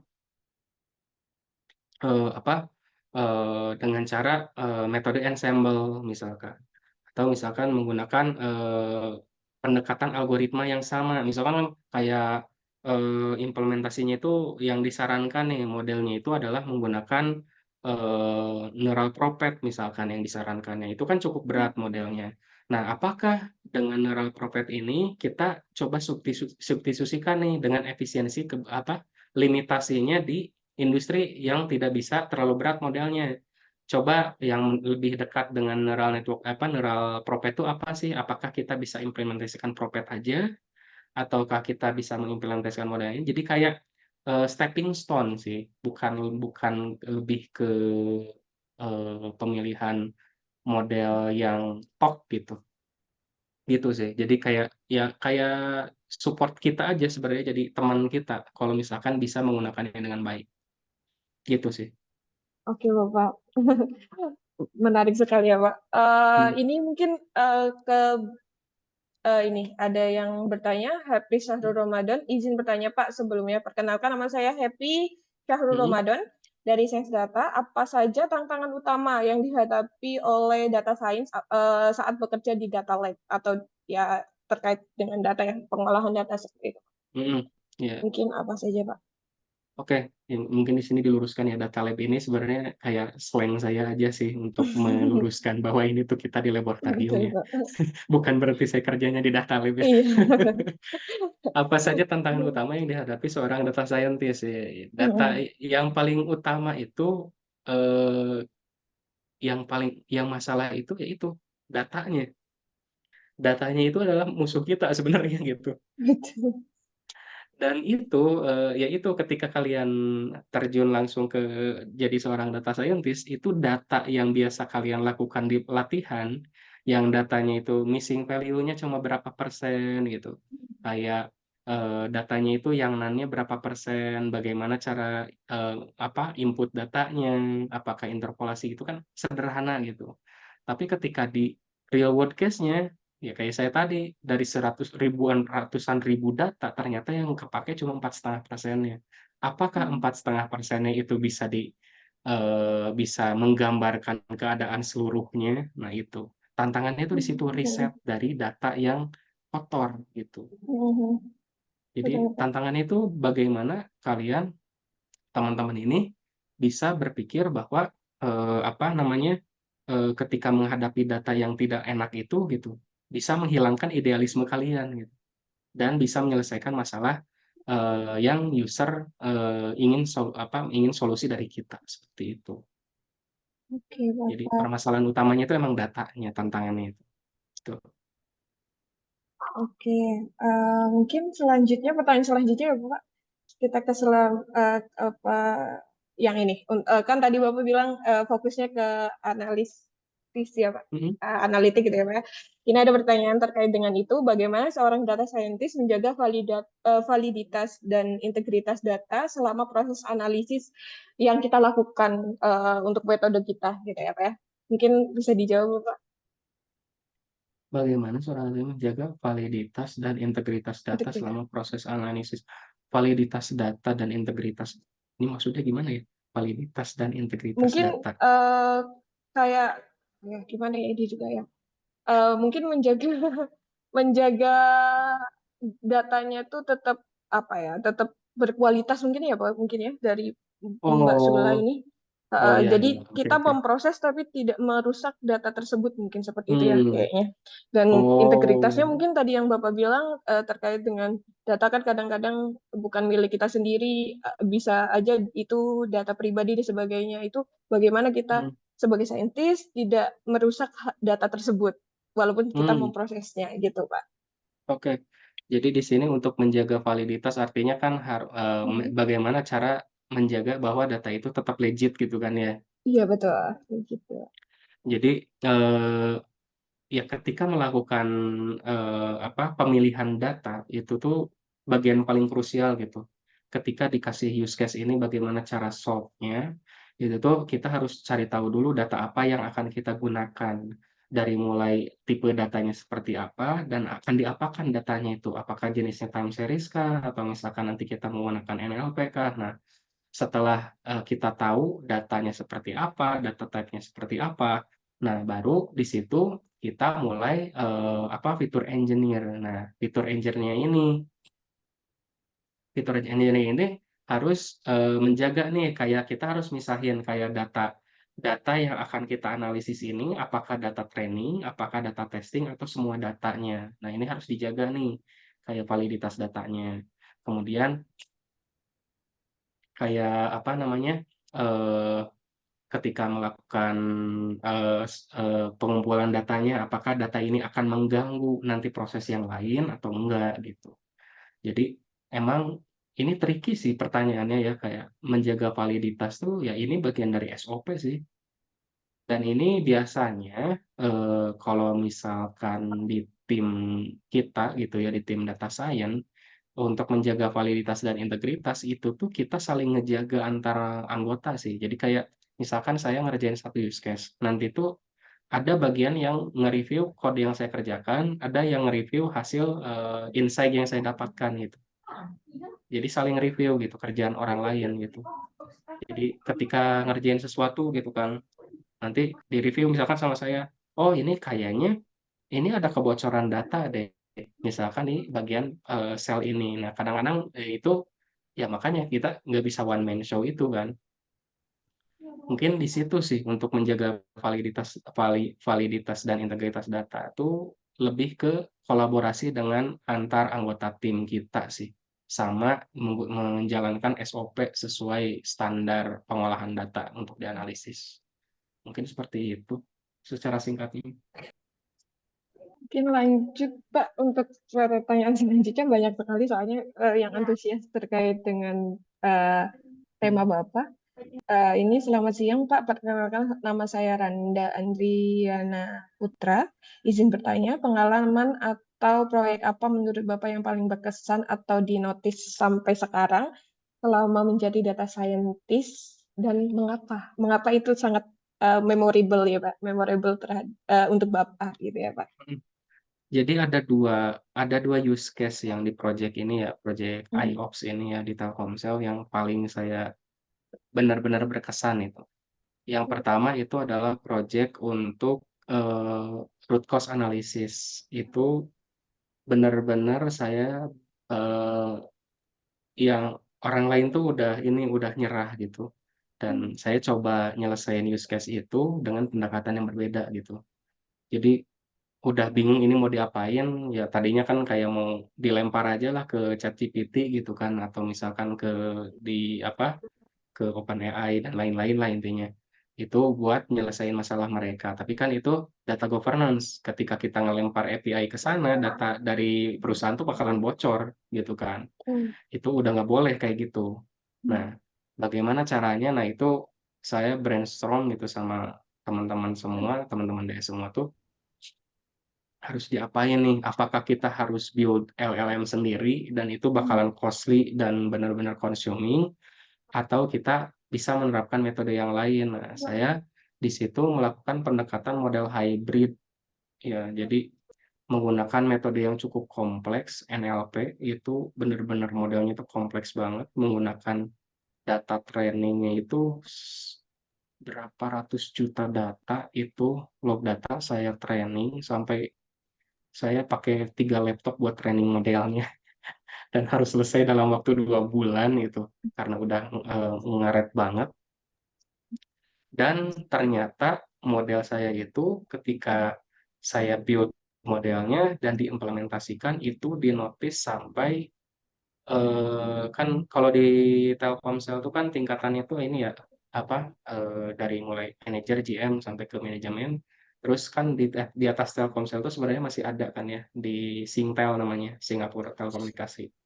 Itu model yang saya gunakan tuh sampai ke notis ke sana gitu. Model sederhana ini tuh bisa diimplementasikan sampai ke sana gitu. Tapi ya nggak tahu kelanjutannya kayak gimana ya. Kemarin tuh sampai ada apa obrolan sampai ke situ gitu, sampai di notis sampai ke sana itu cukup berpesan soalnya kayak modelnya itu cukup complicated untuk diimplementasikan, apa untuk dijelaskan, tapi sederhana untuk dijelaskan gitu. Modelnya itu cukup complicated dijelaskan, tapi sederhana diimplementasikan gitu. Jadi cuma kita kayak nembak doang apa ada log error yang sepanjang log errornya itu bukan kayak error apa 404 gitu kan, enggak kayak gitu, errornya itu bisa satu layar gitu, dan itu kita harus sederhanakan ini error tentang apa gitu, dan itu benar-benar luar biasa sih itu pembuatan modelnya luar biasa effortnya, dan ya totally worth it lah untuk saya juga untuk pengembangan diri saya gitu. Sama yang kedua yang paling berkesan itu adalah ini model anomaly detection. Itu saya sampai ganti model 4 kali karena nggak bisa memprediksi dengan baik gitu. Soalnya data trainingnya itu kejadiannya itu super imbalance. Saya baru pertama kali ngehandle data sesuper imbalance itu. Jadi data down sama enggak ya, data server down atau enggak itu data downnya itu cuma 0,02%. Jadi 99,9% itu nyala dan kita harus ngeprediksi 0,02% itu. Itu menggunakan model berbagai macam, nggak nemuin caranya gimana, itu sampai 6 bulan. Itu sampai malam-malam masih training model itu, dan training modelnya itu nggak sehari gitu, sampai 4 hari buat satu kali training kayak gitu. Jadi emang sekompleks itu sih. Itu yang paling berkesan sih selama saya di ini ya jadi data scientist di project itu. Bapak, mungkin ada beberapa pertanyaan lagi, Bapak ya? Nggak apa-apa kan, Kak? Atau Boleh nggak apa-apa. seperti apa? Oke. Kebetulan banyak sekali yang ingin bertanya ini nih. Sedikit Alhamdulillah pada curhatan. antusias ya. Iya, betul, Pak. Sedikit curhatan, sedikit bertanya juga. Banyak ya bertanyanya. Saya izin bertanya, Bapak, ini dari Elok ya, Pak. Izin bertanya, dari pemaparan materi Bapak sebelumnya, Bapak menyebutkan 80% pekerjaan data scientist adalah research dan preparation. Bagaimana cara Bapak mengolah waktu secara efektif di tengah banyaknya meeting dan kolaborasi. Nah, sebagai mahasiswa sains data, juga menghadapi tantangan manajemen waktu, Pak, dengan banyak tugas, kegiatan, tambahan seperti begitu pelatihan, dan sebagainya lah ya, Pak ya. Hmm. Apakah saran khusus untuk tetap produktif tanpa mengorbankan akademis, Pak? Menurut Bapak seperti apa ya, Pak? Sedangkan kita kan Eh, tadi butuh soft skill dan hard skill ya, Pak ya. Itu gimana ya, Pak ya? Untuk balancing itu semua. Iya, ini emang daerah abu-abu ya ini ya. Betul, Pak. Jadi sesuatu yang sebaiknya tidak banyak orang tahu, tapi harus diketahui gitu. Jadi emang kayak tadi saya bilang kan 80% data scientist itu emang research dan preparation. Bagaimana mengelola waktu efektif di tengah banyaknya meeting dan kolaborasi tim. Ya, betul. Jadi data scientist itu jari, mata, telinga itu harus beda. Betul, Pak. Jadi ketika sambil meeting itu kan meetingnya online kan biasanya. Itu ketika meeting kita sambil ngoding, jadi sambil lihat layar, sambil ngoding, tapi tetap harus nyambung ngobrol sama lawan bicara. Itu Jadi tak. itu itu emang susah sih.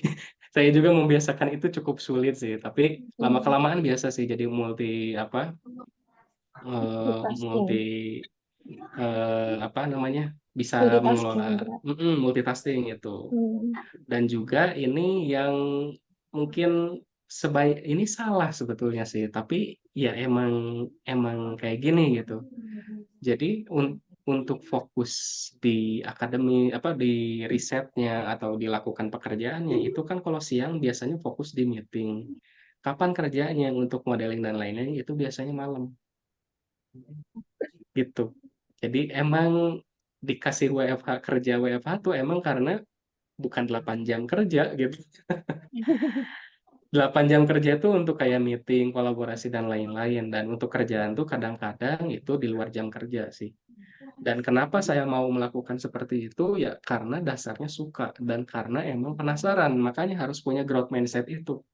Soalnya ketika kita punya pikirannya itu sebagai beban ya udah malas ngerjainnya. Tapi kalau misalkan karena ini menarik nih, saya pengen challenge terus nih, saya pengen push sampai mana limit saya. Nah itu ketika ada mindset seperti itu justru bukan jadi beban malah menikmati.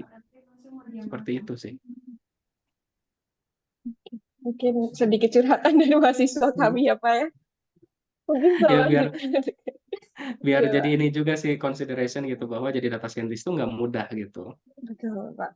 Cuman menyenangkan karena ada aja Iya, yang baru ya, Pak ya, gitu kan. betul. Jadi emang harus Betul, punya mindset itu aja sih betul. biar menikmati.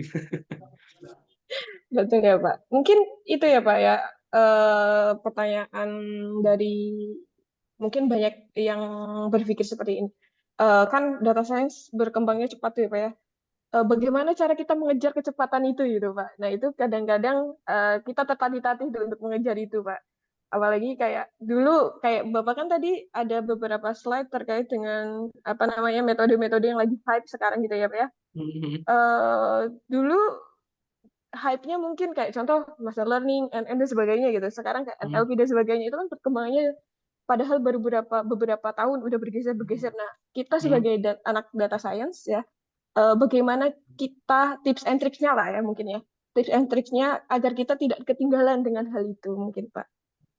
Itu tips and tricks dari Bapak gimana ya Pak ya? Tricky ya pertanyaannya ya. Betul Pak.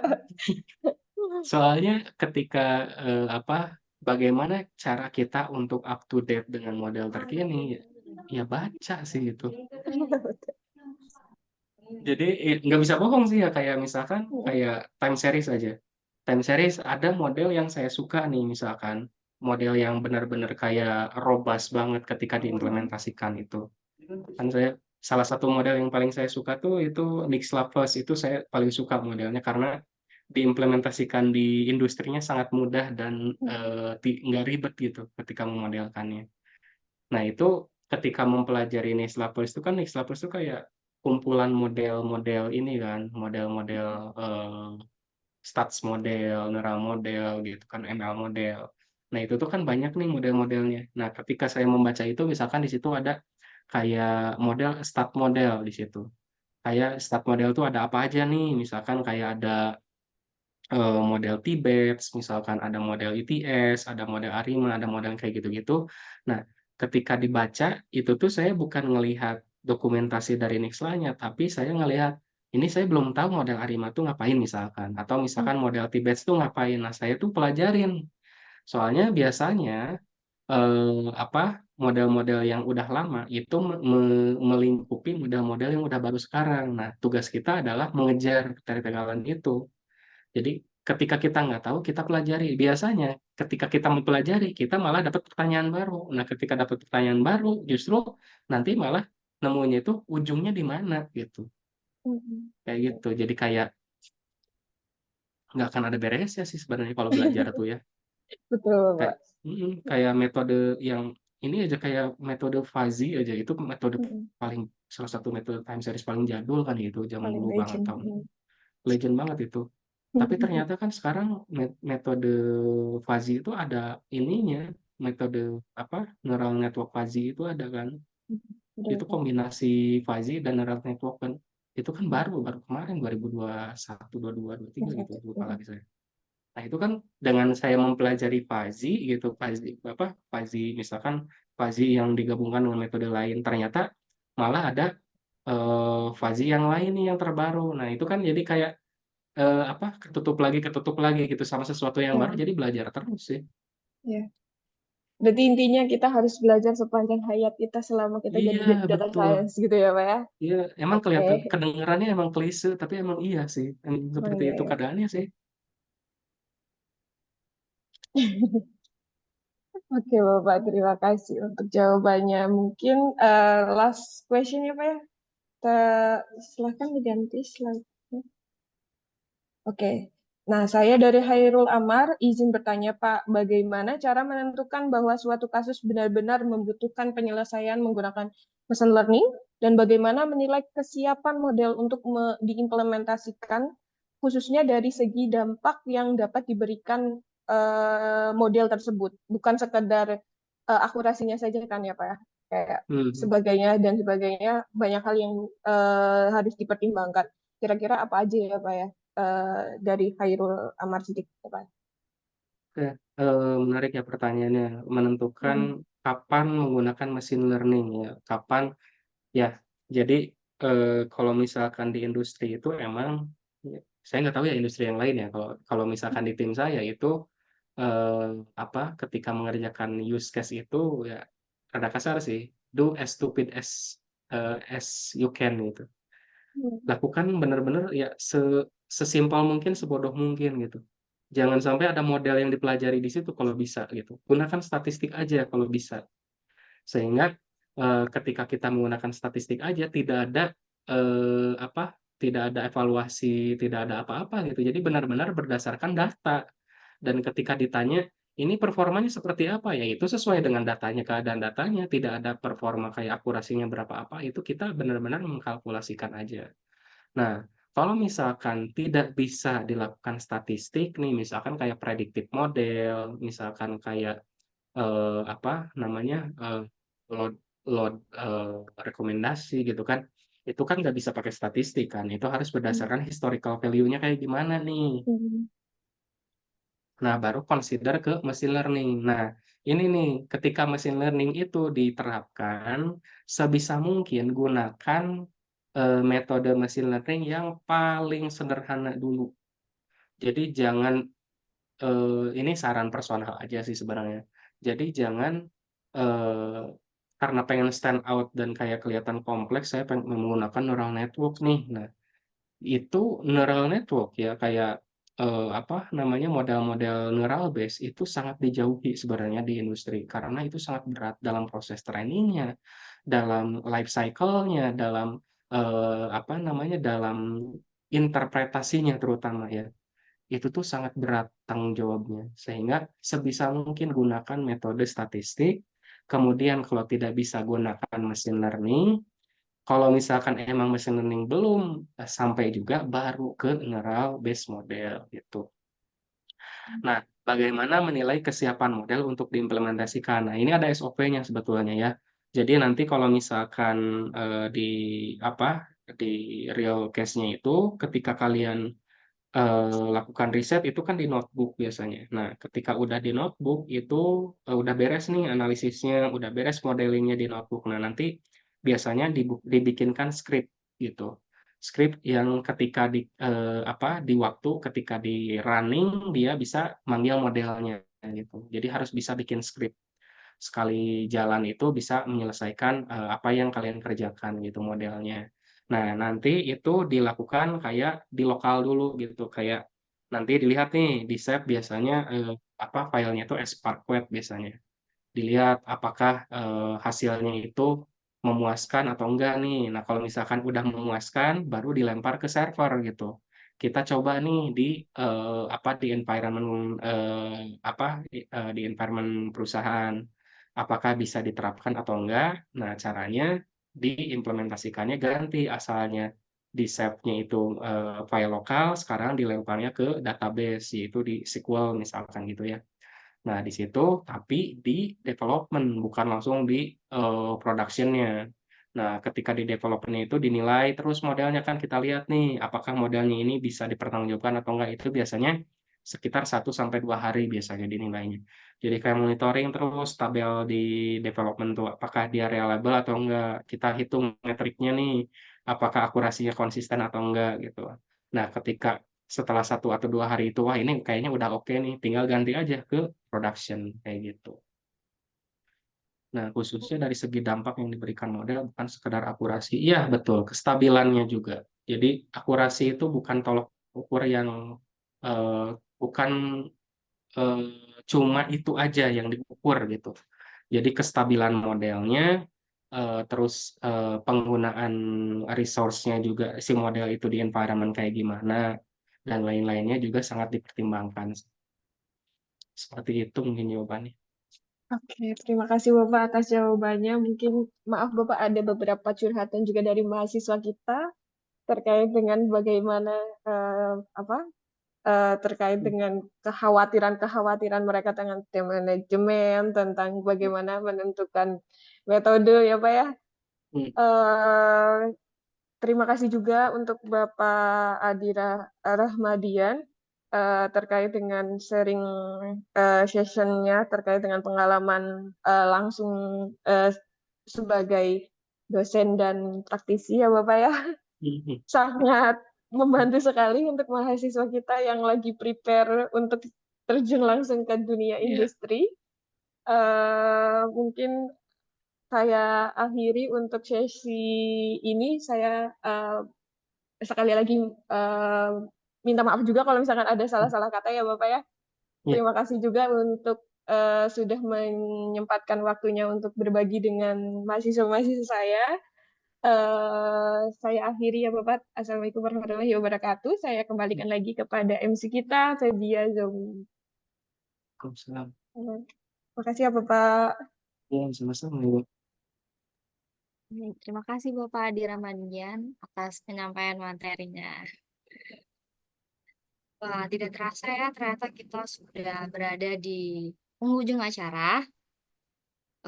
Diingatkan lagi bagi para peserta untuk mengisi absensinya, karena kalau tidak mengisi absensi percuma gitu. Sayang banget kalian udah ikut acara ini dari awal sampai akhir dan kalian nggak dapat sertifikatnya. Jadi jangan lupa untuk mengisi absensinya ya teman-teman.